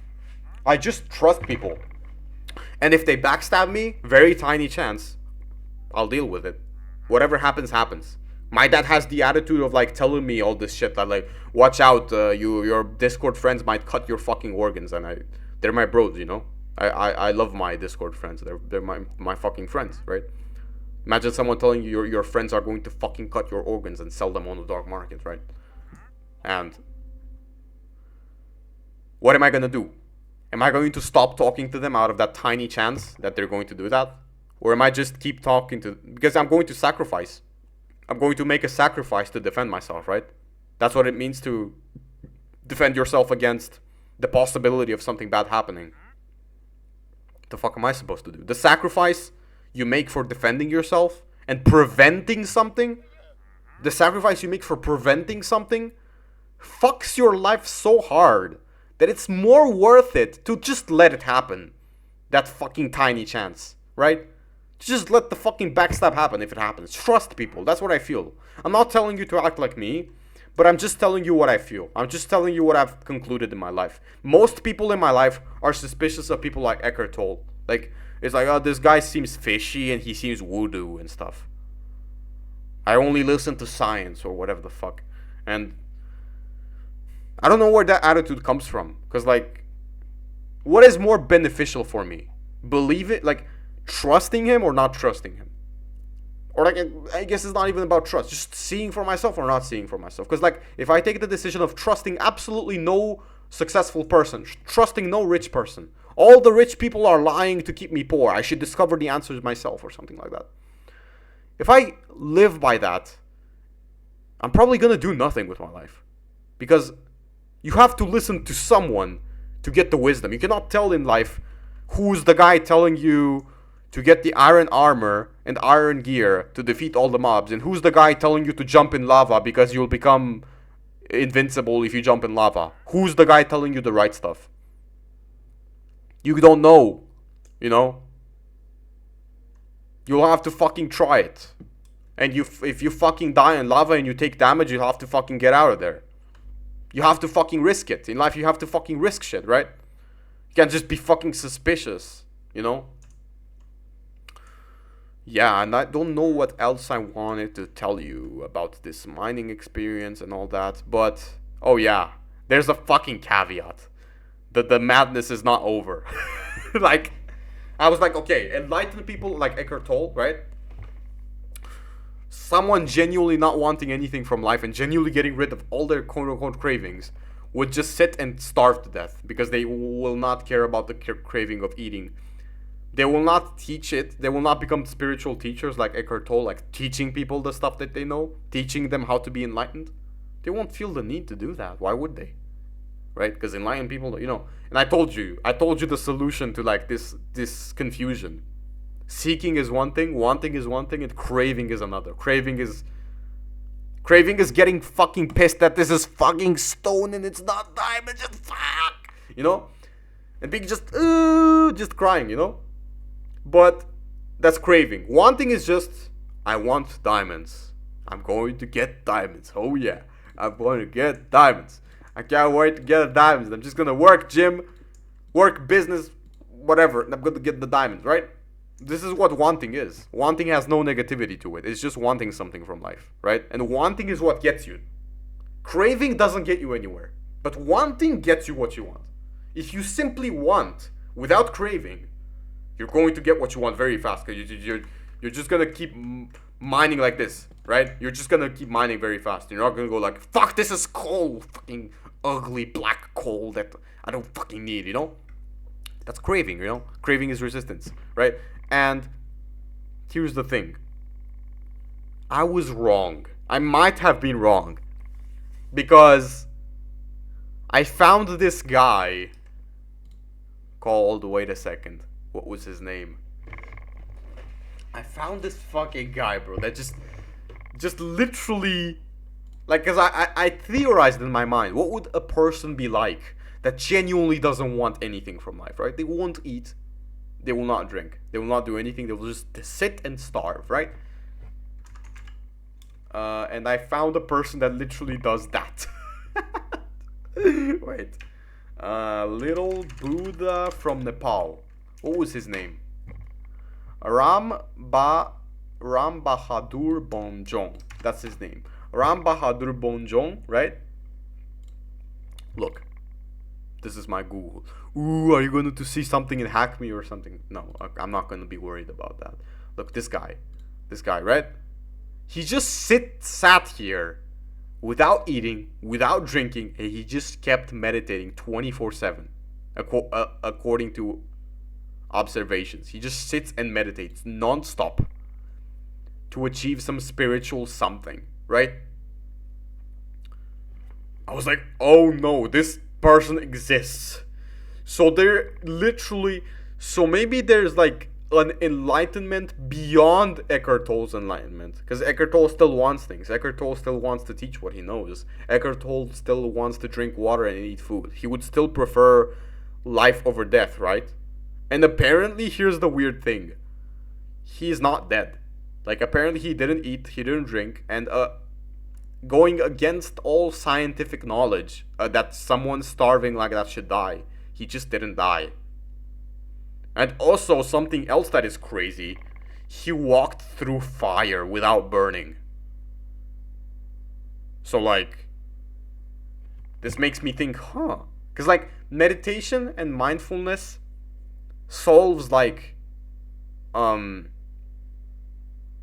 it solves, like, you can probably easily tell that, like, anything that is working with the mind, like mining towards diamonds, this is mind work, right? Like, regarding your business, it's probably doing something on the computer and finding some creative ideas. You're not actually mining coal in a fucking coal mine, right? You're not actually, like, or wait, wrong example.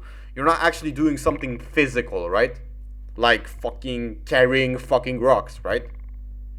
You're doing something mental. So if you, like, completely control your mind, then you can do anything that is mental without any suffering or, like, any sort of pain and suffering, right? But I had this doubt that, like, okay, I can solve this, but how the fuck do I manage to, like, go hard at the gym? Because, like, at this point, like, both Hamza Ahmed and both Andrew Tate said that you have to push yourself hard at the gym and go through pain, otherwise you're not going to make gains. Like, the number one reason for not making gains, and you can see I'm not making any gains, right? Wait, let me look at my camera. Look, not much gains. I don't have much of a bicep. I don't have much of a fucking chest or anything, right? You can see I don't have gains at all. I don't. I do go at the gym. I do make a lot of push-ups, but it doesn't seem to make me any gains. And it could be because I'm pussying out. Because I'm not going through enough pain. I should be going through so much pain that it's torture. That's how much pain you should go. You saw Arnold Schwarzenegger. You saw his face when he like bench presses. He's like this. That's how you should be like, right? Fuck. That's bad. You know. I don't know if I could go through that. But okay, if meditation can solve the mental stuff, how about what if there's this thing where like how much physical pain you feel is not equivalent to how much suffering you feel. So person A and person B can feel the exact same amount of pain of touching their hand on the stove, right? But person A could be suffering and person B could be not suffering much at all from that pain. And it's all mental. And I've heard that this could be true. And now that I see this dude able to walk through fire, right? And not get burned, I'm like, if meditation can make you walk through fire and not get burned, because other people like the Master Key System and also Eckhart Tolle claim that literally all disease comes from the mind. And if you can fix your mind, you're not going to get disease anymore. Any sort of disease, right? Crazy. How can that be possible? Because like disease seems like something that happens to you from the outside. It doesn't seem like something that comes from your mind, right? Guess not. Like if you are becoming enlightened, you're genuinely not going to get disease anymore. Because it's all from your mind apparently. Like your immune system is apparently like immediately attached to your mind, right? So if meditation and presence and mindfulness can do that, then I think it's pretty safe to say it can make you push yourself hard at the gym and make crazy gains through like lots of pain and going through that moment of without feeling much suffering. And that's probably related to like removing all resistance from it. So like that's exciting. On one hand, that's exciting. On the other hand, this dude seems to not want to do anything. And but like, okay, I'm like, okay, fine, he exists. But I don't need to become like him, like genuinely not doing anything with my life except meditating, right? Attaining this spiritual and mental thing. But my man Eckhart Tolle seems happy, like very, very happy. And he's doing productive stuff and has a net worth of like $80 million. He just did it on a whim. He just kind of wrote this book for fun because like he didn't really have any craving to get rich or whatever. He just did stuff on a whim. He's about 70 years or almost 80 years old or something. And he looks like he's 40 to me. I always thought he was 40 by looking at him. When my mom told him, did you know he's like 70? I was like, what? Eckhart Tolle, look at him. He looks 40. He looks 40, bro. He doesn't look 70 to me. He looks 40, bro. So it's like, ever since this man became enlightened, he just stopped aging. Man, just when I see this guy smile, it just brings me so much positive joy. I don't know, just looking at him just brings me joy. I don't know why. Just seeing him smile, just I don't know why. I don't know why. Just looking at this man makes me happy. I don't know why. Just seeing him talk makes me happy. Maybe I'm a bit crazy. I don't know. Maybe I don't know. I just love Eckhart Tolle. I just read his book and I just really respect this man, and I'm really, really excited about what he says. Even though like it was really hard to accept for my ego, but yeah. In the end, my ego does not exactly fight against it. I'm not gonna kill my ego. I'm just gonna work with it. I'm just going to be like cooperate with it, give it what it wants, because like, you know, what you truly want in life comes from your higher self.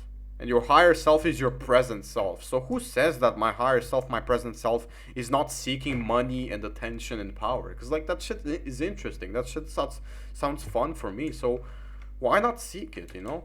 Not crave it, but seek it, you know, and find it like I find diamonds. And yeah, I think I'm going to dedicate my life right now to just meditate nonstop. I think it's the highest leverage activity I could possibly do right now. It's just what I feel right now. And there was something else that I wanted to say, but I forgot right now. One sec. I may remember what I wanted to say. There was something,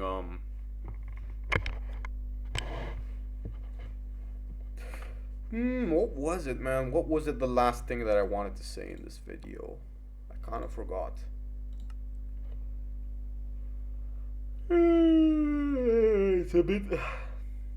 It's almost 11 p.m. right now. It's almost 23 o'clock. It's a bit late. Oh, wait. Let me take my pills 1 second. Oh, my leg. Fuck. From sitting all this time, I fucked up my leg. My leg hurts. Fuck. You can probably see from there that my physique is not very impressive. Like, I have bad posture, and this is what makes me look weird when I'm standing up. Or maybe it's just me, I don't know, maybe you don't see anything off of me. Now let me take my pills. Yeah, I go to psychiatry, you know. You have to be kind of fucked up to be into this spiritual shit, in my opinion. Because if you don't suffer enough, you're never going to have that moment of I've had enough. And like, you changing anything about your life comes from these moments of you having enough, you know?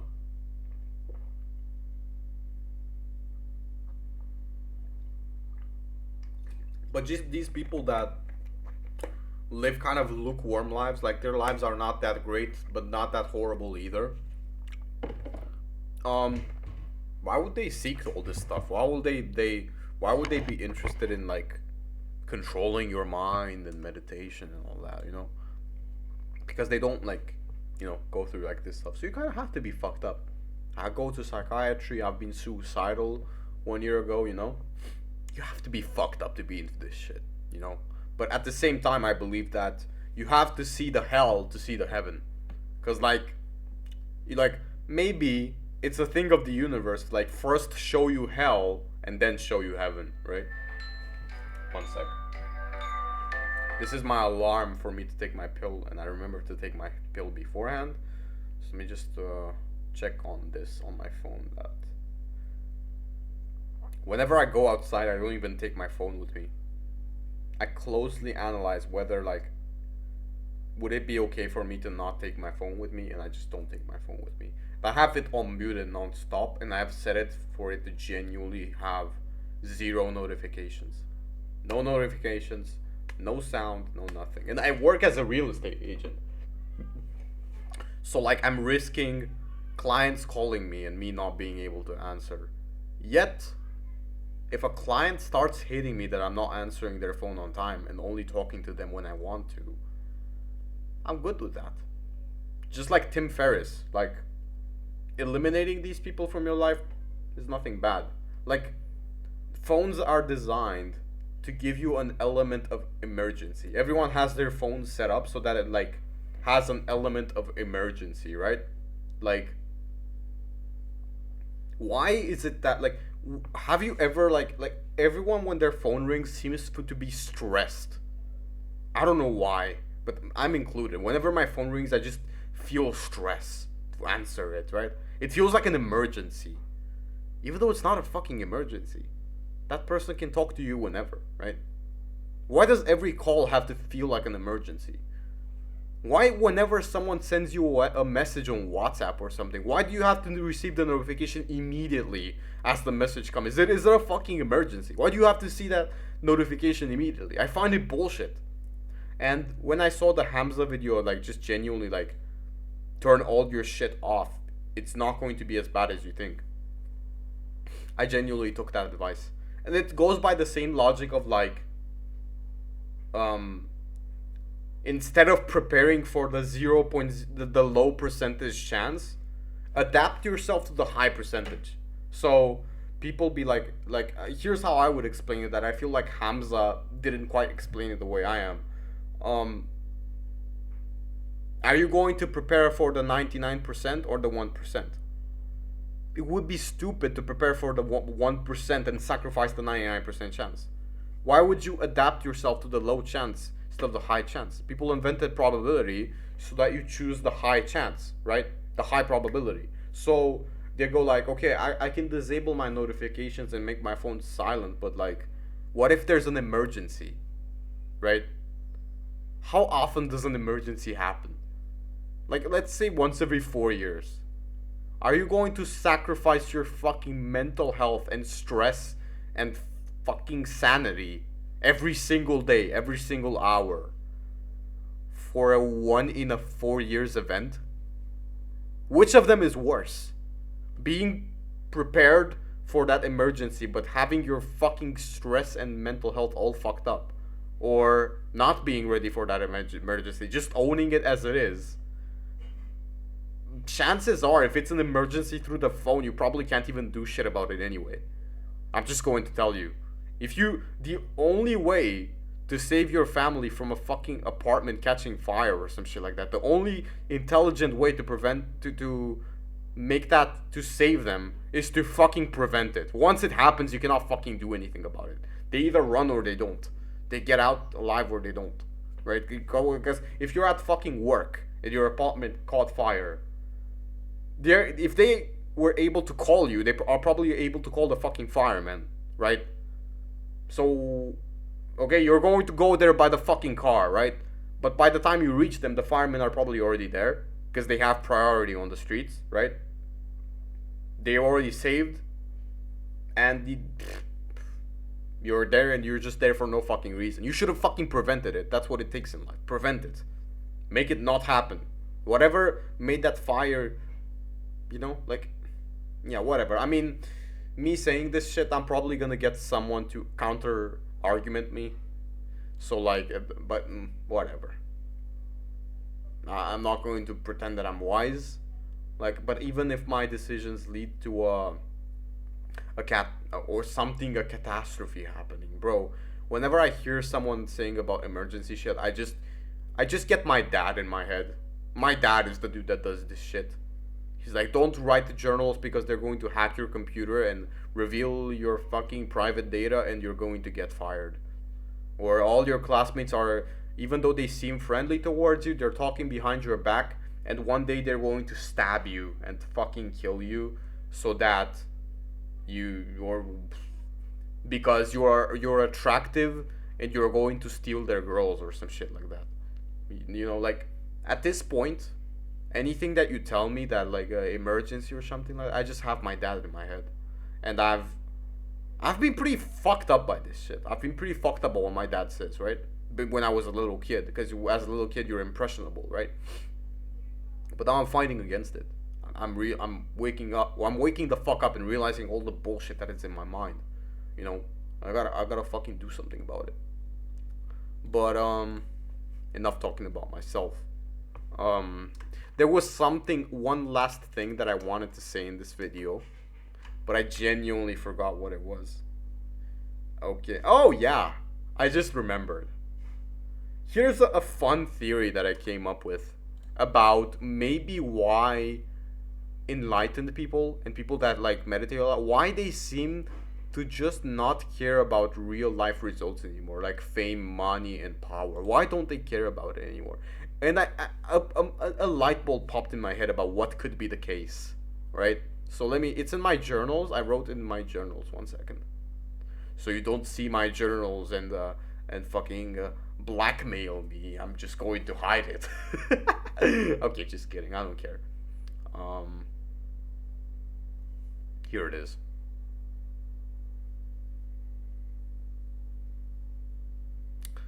Okay, I'm just going to show you everything. Actually, I'm not sure if I should. Fuck. Is there anything sensitive in here? Okay, fuck it. It's okay. I'm gonna show you. I trust you. Random person from the internet. Here's how I trust people. Fuck you, dad. I love you, dad. I love my dad. I'm gonna hug him. I love my dad. But I'm not gonna listen to him. I'm not listening to him exactly because I love him. Because I want the best for him, and to get the best for my dad, I have to not listen to him. That's what I believe. Okay, so yeah, game to life, life to mind. Like, look, just read this. I'm gonna read it for you. How would I convince someone that loves video games to get their life together? Easy. And here's what I do it.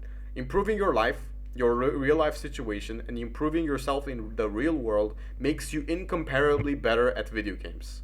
If your life is falling apart because of your passion of video games, you're going to get shit at them and enjoy them less, because how could you enjoy something and become good at it when your life is falling apart?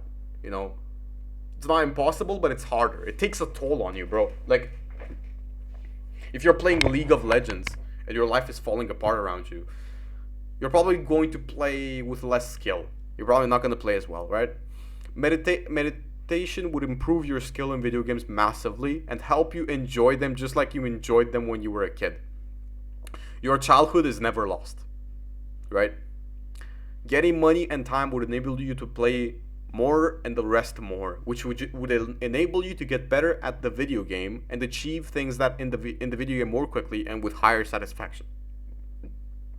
And even more, in some video games you can directly buy your way to success by using real money. If you're rich in real life, you can buy all the DLCs in Payday 2 and enjoy them to their fullest with your childlike, joyful and playful mind created by mindfulness meditation. You can buy absolutely everything in the Forge of Empires or other pay-to-win games and become just a god in them for no reason, you know? You can even pay mentors to help you get better at the video game faster. Like, there's some people on Fiverr or something that you can pay and they teach you and give you all the wisdom. You know, this wisdom of like, get the iron armor and stuff like that. Well, stuff like that anyone knows. You probably already know that if you know Minecraft. But like, imagine the wisdom that you don't know. You know, they can give you that wisdom. That's powerful, right? You should pay them money, right? Because that's powerful. Wisdom costs money. Wisdom is like oil, bro. It's very expensive. But why do you think there's not many people like that? Why do you think most rich and successful people don't choose without do here, it's a little mistake. Don't choose to spend a droplet of their fruit on video games. Like, rich people, you've never heard of like some rich Jeff Bezos, like throwing $20,000 on fucking Forge of Empires or some shit like that, right? Or some video game that requires black, for buying fucking Apex skins. And you're gonna be like, yeah, because they're old, and yeah, true. But like, genuinely, like, you don't have to be like a billionaire for this shit. You can be just a millionaire. You know how many people are millionaires on this earth? 55 million. There's a lot of rich people on this earth, right? And never once do I hear them spending like, I mean, okay, if you're on Steam, you probably heard of some dude spending fucking fortunes on video games, right? So, yeah, what I said here is not exactly true. Whatever. But, okay, whatever. That doesn't... There are people that have a lot of money and spend it on video games. Furries on Steam. You know these people that are like level 100 and they fucking buy all the fucking skins and everything? These people exist, right? If they can buy a fursuit, they can buy everything in the video games, right? Okay, whatever. Forget this line, okay? But there's still a catch. Here's the catch. Once you get the life that enables you to ace all video games to perfection, the money, the richness, the success, the mental clarity, the aesthetic, healthy body, which also helps your mind, your health and freedom, you come to realize that real life is actually more fun than any video game you could ever play. Even in the state of being capable of acing these video games because of how good your life is and your mind is, right? This is what I feel that Hamza and Andrew Tate failed to point out. You don't stop playing video games out of discipline or you're not a child anymore, right? No, literally the opposite. You stop them because you come to realize that real life is better. And it is as you make your real life better and better to help you in video games that you realize that the pursuit of making your life better is actually more fun and more rewarding than the video games themselves. Or maybe you realize that already and just stopped playing or whatever, but you're still, right? So you have no reason to play them anymore habitually. Maybe you open one here and there for nostalgia and just for the sake of it, but you won't need them anymore, strictly speaking. You don't need racing games. You can race cars in real life and it's more fun. You don't need KSP or other technical creative games when you can build and design something in real life and create a business out of it. That's more fun and more rewarding, genuinely. Create a business that creates like some technology, and creating technology in real life is way more fun than creating like rockets in video games and stuff like that, right? The child inside you is still there, and it enjoys life even more than the game, right? So in short, life makes game better. Make life good means make game good. But then you realize that life is actually better than game, so you keep make life better and quit game. Said in very simple words. Now here's a light bulb that just popped in my mind. Like so far, you probably already know this shit, right? It doesn't feel like that revolutionary, me telling you like your life is better than video games or stuff like that, right? But here's the light bulb moment that just kind of went, oh wow, this might be the case, right? So this is gonna be crazy.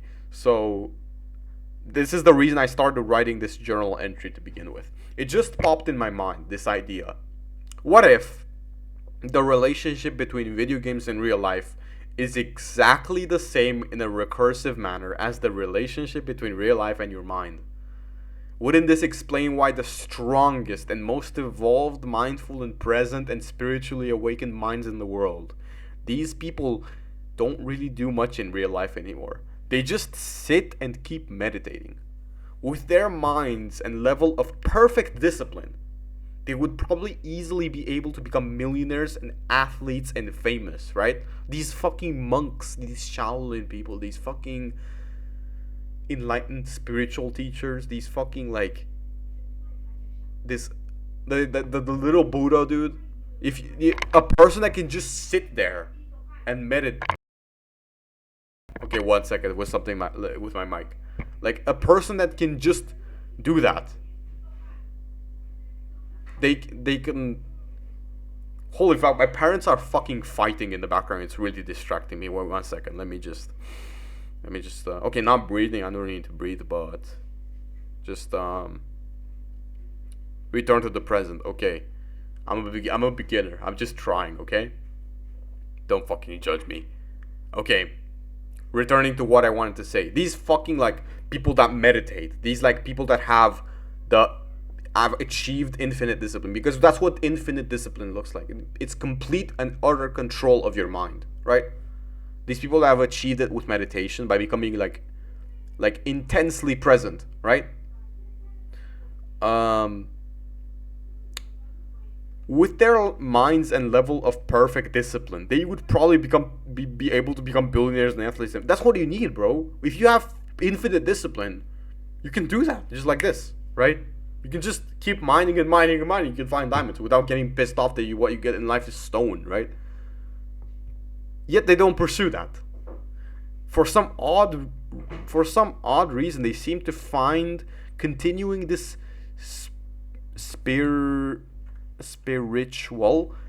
They seem to find continuing the spiritual and mental pursuit more fulfilling.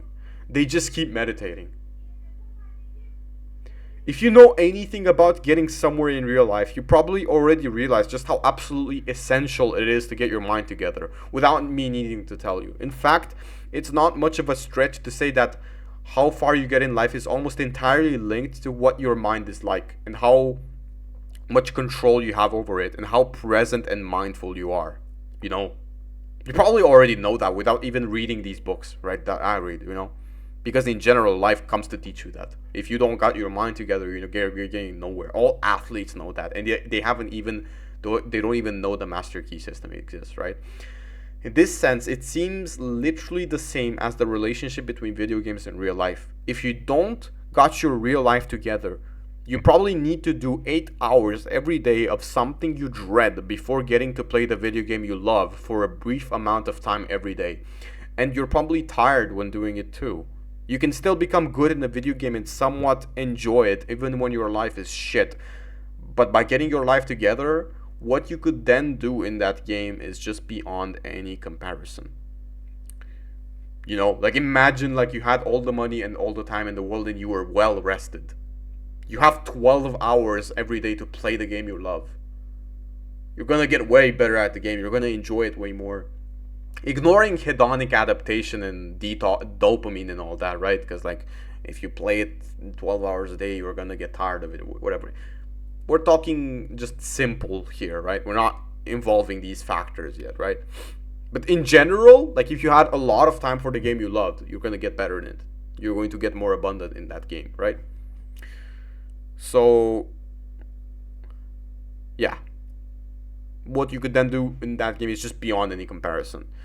So if you had your life together, all the money you needed, a good body, good health, decent mind, and you're well rested and have all the time in the world, you can destroy everyone in that video game and enjoy it so much more. Or create so much more beautiful stuff, because become so much smarter and gain so much knowledge of that video game. Read all the wikis, all the stuff about Terraria, drop chances, or whatever. Whatever the video game is about, you get more fulfillment out of it. Sandbox or FPS or RPG or whatever it is. It's the same with your mind and real life. It might not be impossible, strictly speaking, to get somewhere somewhat decent in real life with a shit mind, but having a good, mindful and present, intensely positive and manifesting mind makes you genuinely unstoppable in real life. Same thing as what real life does to video games, right? So like the relationship between mind and real life is the same as life in video games when it comes to the advantages. But what if it is the case that once in the pursuit of the mind, in the pursuit of making your mind better, the process of making your mind better actually becomes the spiritual pursuit of reaching God and all of that becomes more fulfilling than getting anything in real life like money, fame, and power? What if that could be the case, you know? So, and yet it seems like, yeah, the most powerful minds of the world, the enlightened spiritual leaders and monks, the Buddha and Eckhart Tolle and Ram Bahadur Bomjang, the little Buddha from Nepal as he's called, none of them are pursuing real life success like richness and money and power. I mean, Eckhart Tolle wrote a New York Times bestseller, and his net worth is estimated to be around 80 million and all that, but it seems like he just kind of did it on a whim. In his book, he says that once you're enlightened, you really mostly pursue stuff in life just for the fun of it, not that you're craving them anymore. Some of them, like the Buddha, felt the desire to teach their spiritual wisdom to the world for some reason. I don't know. It means that all of these awakened people see something we don't. It means they know something we don't.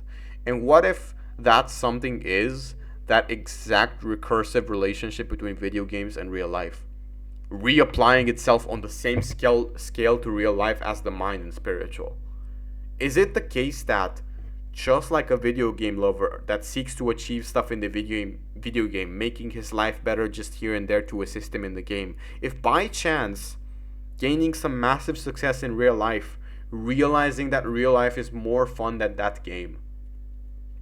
What if it is the exact same case that someone just like you and me, pursuing control and the empowering of the mind and thus the spiritual, with the purpose of becoming successful in real life with money, fame, power, all that good stuff, but on the way, if we happen to get some immense success in the mind spiritual realm, we realize that the mind and the spiritual pursuit is significantly more fulfilling than getting the money, fame, and power. If that's the case, then what would that be like? Is this what we call like true enlightenment? I mean, we all, to some extent, somewhere deep in our minds, from somewhere, maybe the world around us, we're all deep inside kind of have heard of this idea that money, fame, and power doesn't make you happy and fulfilled. Would this explain why? Or money won't make you happy or something. You've heard those words, right? But we don't really believe them. Like, money maybe will not make me happy, but will get me what I want, right? We kind of think this way, right? But there still seems to be something there, you know. What if I'm being superficial or something like that, right? There's always that feeling in me. At least this would surely explain why monks and spiritually enlightened people tend to not care about real life stuff anymore. They just live simple lives so they can have more space for the spiritual and mental pursuit. So then what the fuck should I do? What should I do with this information? I don't know, man. I mean, my immediate reaction to this idea is rejecting it, denying it. I don't want to accept this. I cannot possibly accept that my destiny for ultimate happiness is to sit under a tree meditating. To the me right now, that just sounds boring as hell. But then again, if you were to tell a video game loving kid that he should stop them and start living real life and going outside, he would say that that shit's boring as hell too. What do you mean boring outside? I want to play Counter-Strike, bro, or something like that, right? That's what a kid would tell you. That going outside is boring. Living life is boring. Video games are fun, right? But he doesn't understand that like getting success in real life and pursuing real life is actually way more fun than the video games once you put the work in, right? Put the discipline in.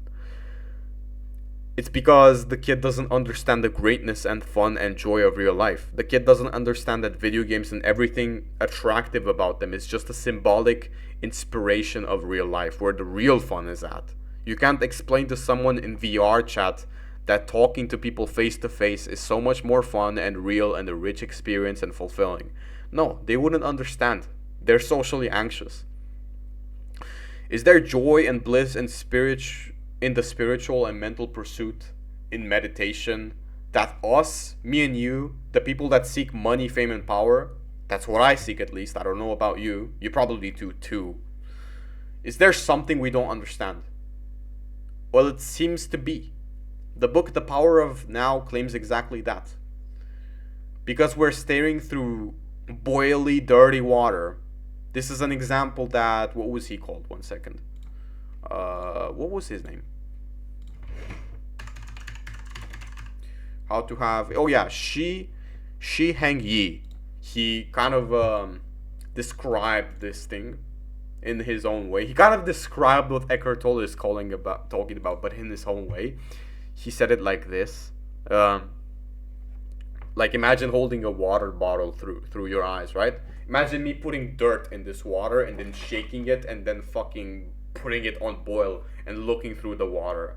It would look like, to me, through the water, through the yellow water, it would look like your eyes are yellow and that your face is like curved and shit, right? You see the reality distorted, right? But if your water is clear and static and not boiling and just static like that, you see the world through the water exactly as it is. And it's the exact same thing with your mind. If your mind is cluttered, the way you see the world is distorted, right? So this means that Echkart Tolle is the only man out of all of us that sees through clear water. He sees the world exactly as it is. And that's what makes this book so fucking fascinating to me. To me, this book is literally what the world is actually like, but I cannot see it through the fucking haze of my mind, right? Because my mind makes it impossible to perceive, right? I feel like I can be present for a couple seconds. I can stare at this mic. I can see this table realistically. But if you can shut off your mind for more time, you can actually perceive so much more. And this is unbelievable for me. Like, what would that be like, right? So this is why it's so interesting to listen to this man, Echkart Tolle, like talk about what this world is really like if you really see reality the way it is. In clear water, right? So we don't see the world clearly as it is. Echkart Tolle's water is clear and still. Thus, he's one of those very rare enlightened people that see the real world exactly as it is. And he tells us that it's beyond any words. Beyond beautiful and joyful and fun. It's something far beyond all of that, right? Okay, let's look at it like this. Even if I were rich and successful and all that, I'd still touch some video games for fun and nostalgia. At this point, I'm just kind of trying to like make anything out of this madness. I want to understand what I should do, you know, like what the fuck should I make out of all this? My mind genuinely tries to like take something positive out of what I'm saying. It's kind of like my master key system instinct, right? I'm still a beginner at this book, but in general, like I should fuck with what vibes with me, right? If something is positive and brings me positive energy, I should fuck with it, right? I should, you know, right? If something scares me and makes me fucking, you know, I shouldn't fuck with it. But at the same time, I don't want to delude myself, right? It's very complicated. So I was like, okay, let's look at it like this. I'm going to try to see it like this. Even if I were rich and successful and all that, I'd still touch some video games for fun and nostalgia, right? Just in kind of a playful fuck around kind of way. Not really habitually playing them like every day, but just kind of touching them because why not? So even if I become enlightened, well, in that case, I would have awakened to this conclusion. In my life, I race cars, I run marathons, I'm a world champion in martial arts, I'm rich, very rich, drive fast cars, get attention from girls, go to parties, am famous, and out of all things that I do all day, the most fun and exciting activity of all is meditation. I meditate like non-stop because I love it. Am I gonna become like this? I don't know. But like hell, I'd still pursue things. I'd just get them with ease. The real reward in my life and real fulfillment is with my journey within, which is my mind and my spiritual pursuit. But I also buy Ferraris and Lamborghinis for fun, and money is nice because I can make my poor mom and dad's dreams come true. Well, not just can, I literally did it. So meditation is where the real work is done, where the real heavy lifting is at, where the real fulfillment is, that. I think I meant to say at. Where the real fulfillment is at, and succeeding in life in every aspect is just eating the fruit resulting from my meditation. Succeeding in life is effortless and fun, and the cause is all because of my mind, because of meditation, because of the spiritual, right? Maybe I'm gonna become like that, I don't know. I chose to abstain from video games exactly from the theory that real life should be more fun than them, even in the paradoxical case that it's not.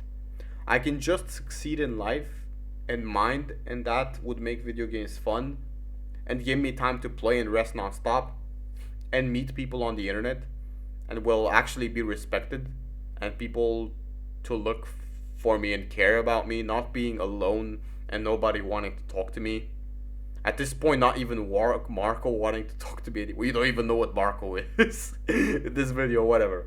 It's just a friend on me, and he's not even talking to me anymore. I don't know what the fuck happened. I don't know. It's because I ain't relevant. Nobody's looking for me. Nobody cares for me. It's why I find fame necessary. But yeah, whatever. I just went on a tangent. This is unrelated. Here's the thing. I've always I in the past, especially like in my teenager years, I've always suffered because like I've kind of found a paradox. Like on the internet, you can probably tell that everyone is lonely, right? If everyone is lonely, then theoretically people should want to become friends with me, right? But nobody does. People just don't give a fuck.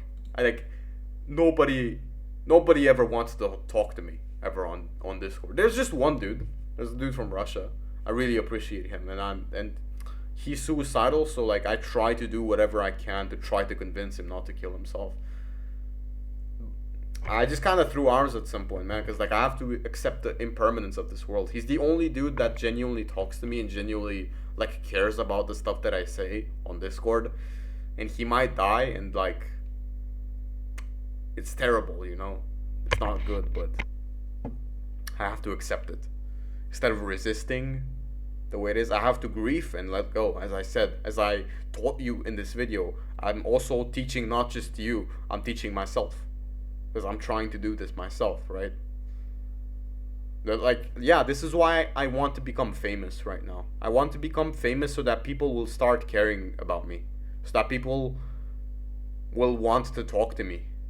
Doesn't this sound sad and miserable?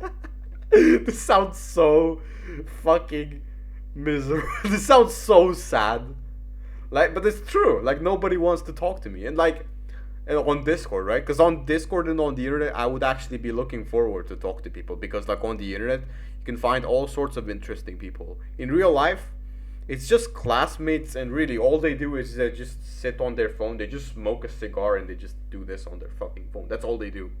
It's nothing much interesting about them. They don't want anything from life. They're not really seeking anything. They don't want anything. They're just gonna end up working at some fucking corporation and just That's it. What the fuck am I supposed to do with them, right? I mean, I don't hate them.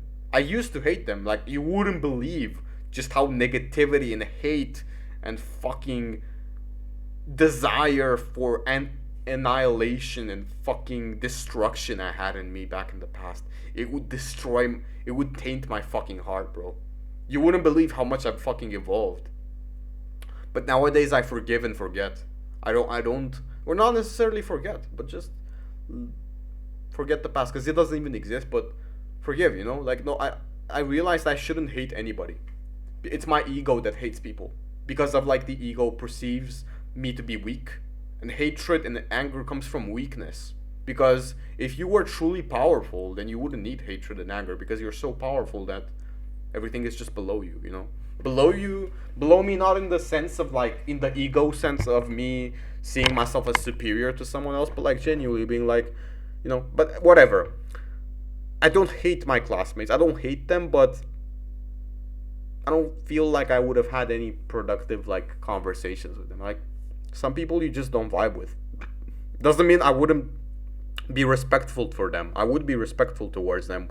Whatever they smoke cigarettes and go to casinos and fucking, or fucking just sit inside and do nothing or something like that. I'd still be respectful towards them.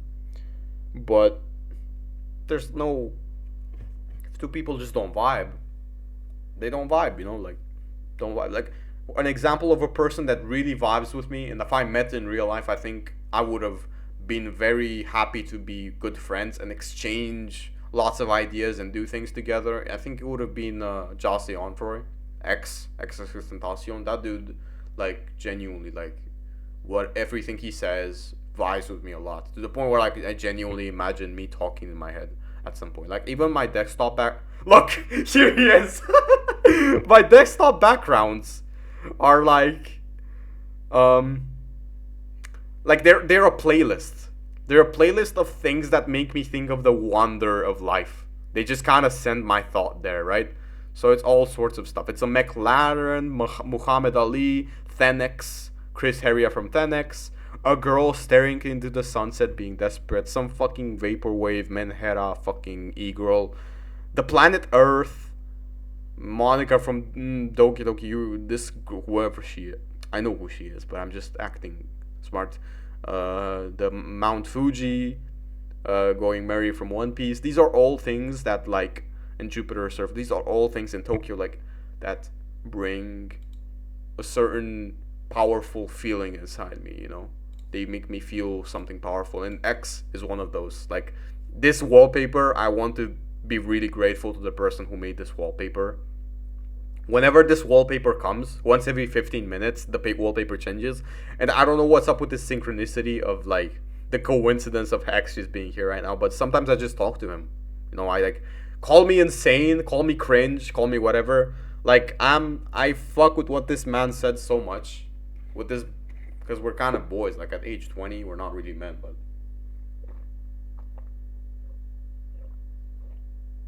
I sometimes ask him, what would you tell me? You know in Azuma 11, you know how Endo Mamoru would like talk to his dead grandpa? You know, like,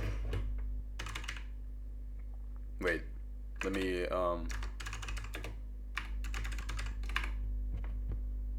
like this guy. If you know this anime, right? He talks with, like, Endo, he talks with Daisuke, right? His fucking, like, grandpa. I'm not sure if you know this anime, but, like, he had a photo of his, like, grandpa, and he would put the photo in his room, and he would just talk to the photo, right? And be like, what do you think, Ji-san, my fucking grandpa, what do you think, Daisuke, or whatever he called him. He called him Ji-san. How the fuck do I say that in English? What do you think, grandpa? You know? What would you do in my place? What would you tell me, right? I just tell him all my problems. This is exactly what I do. Like, I talk to X. I think, what would he tell me, right?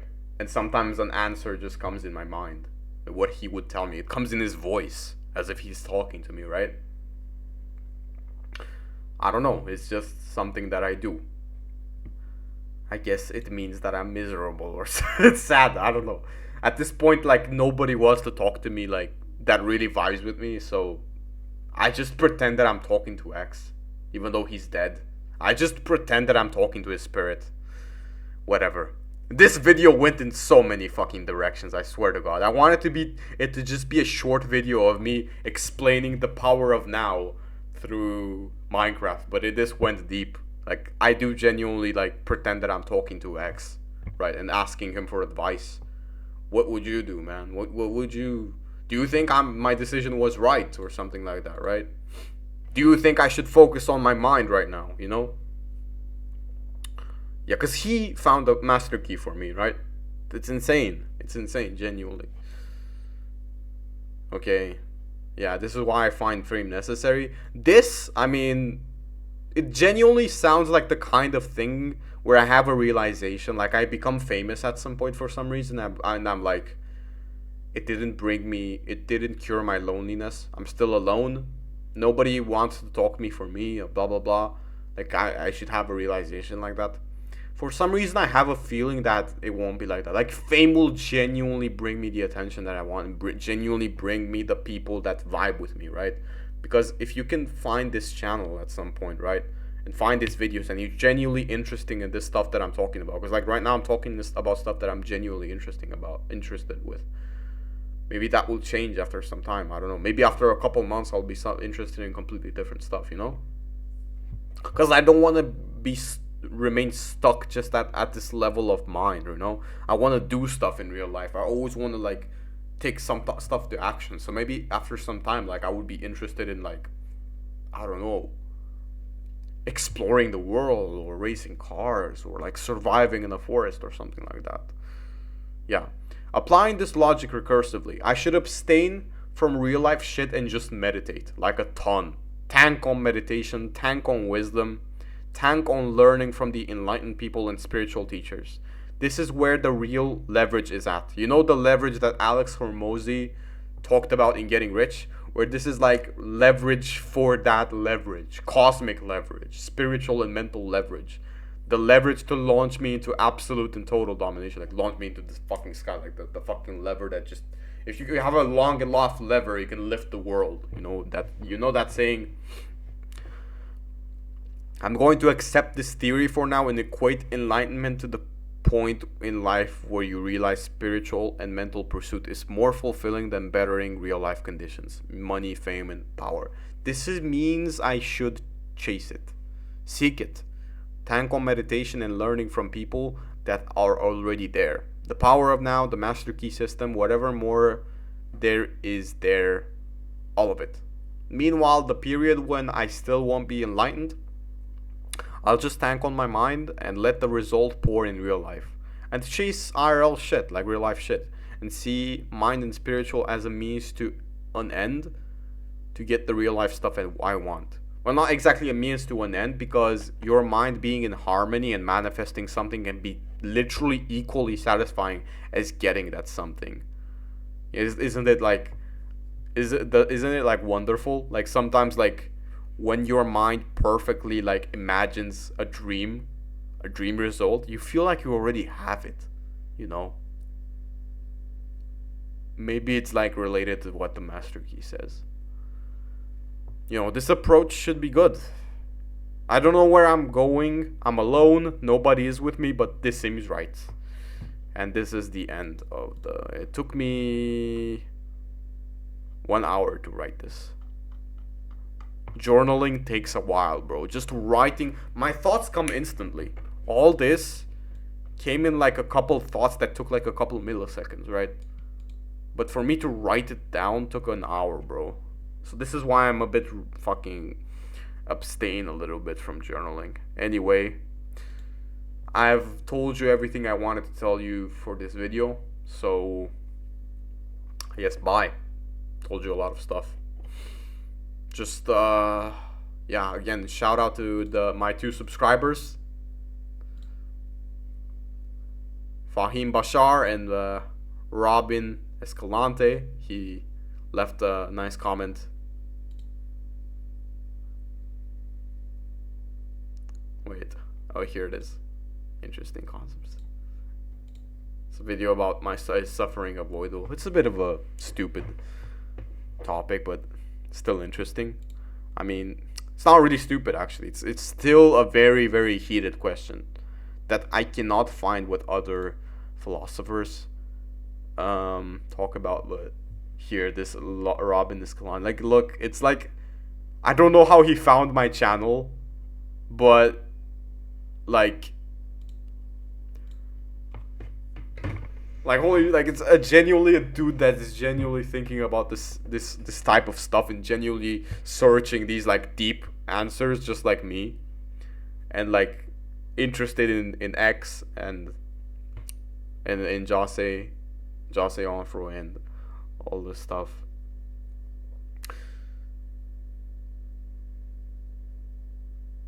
Yeah, exactly. Like the master key introduces with gets introduced with exactly like this phrase of like, some people get shit they want in life easily, other people don't.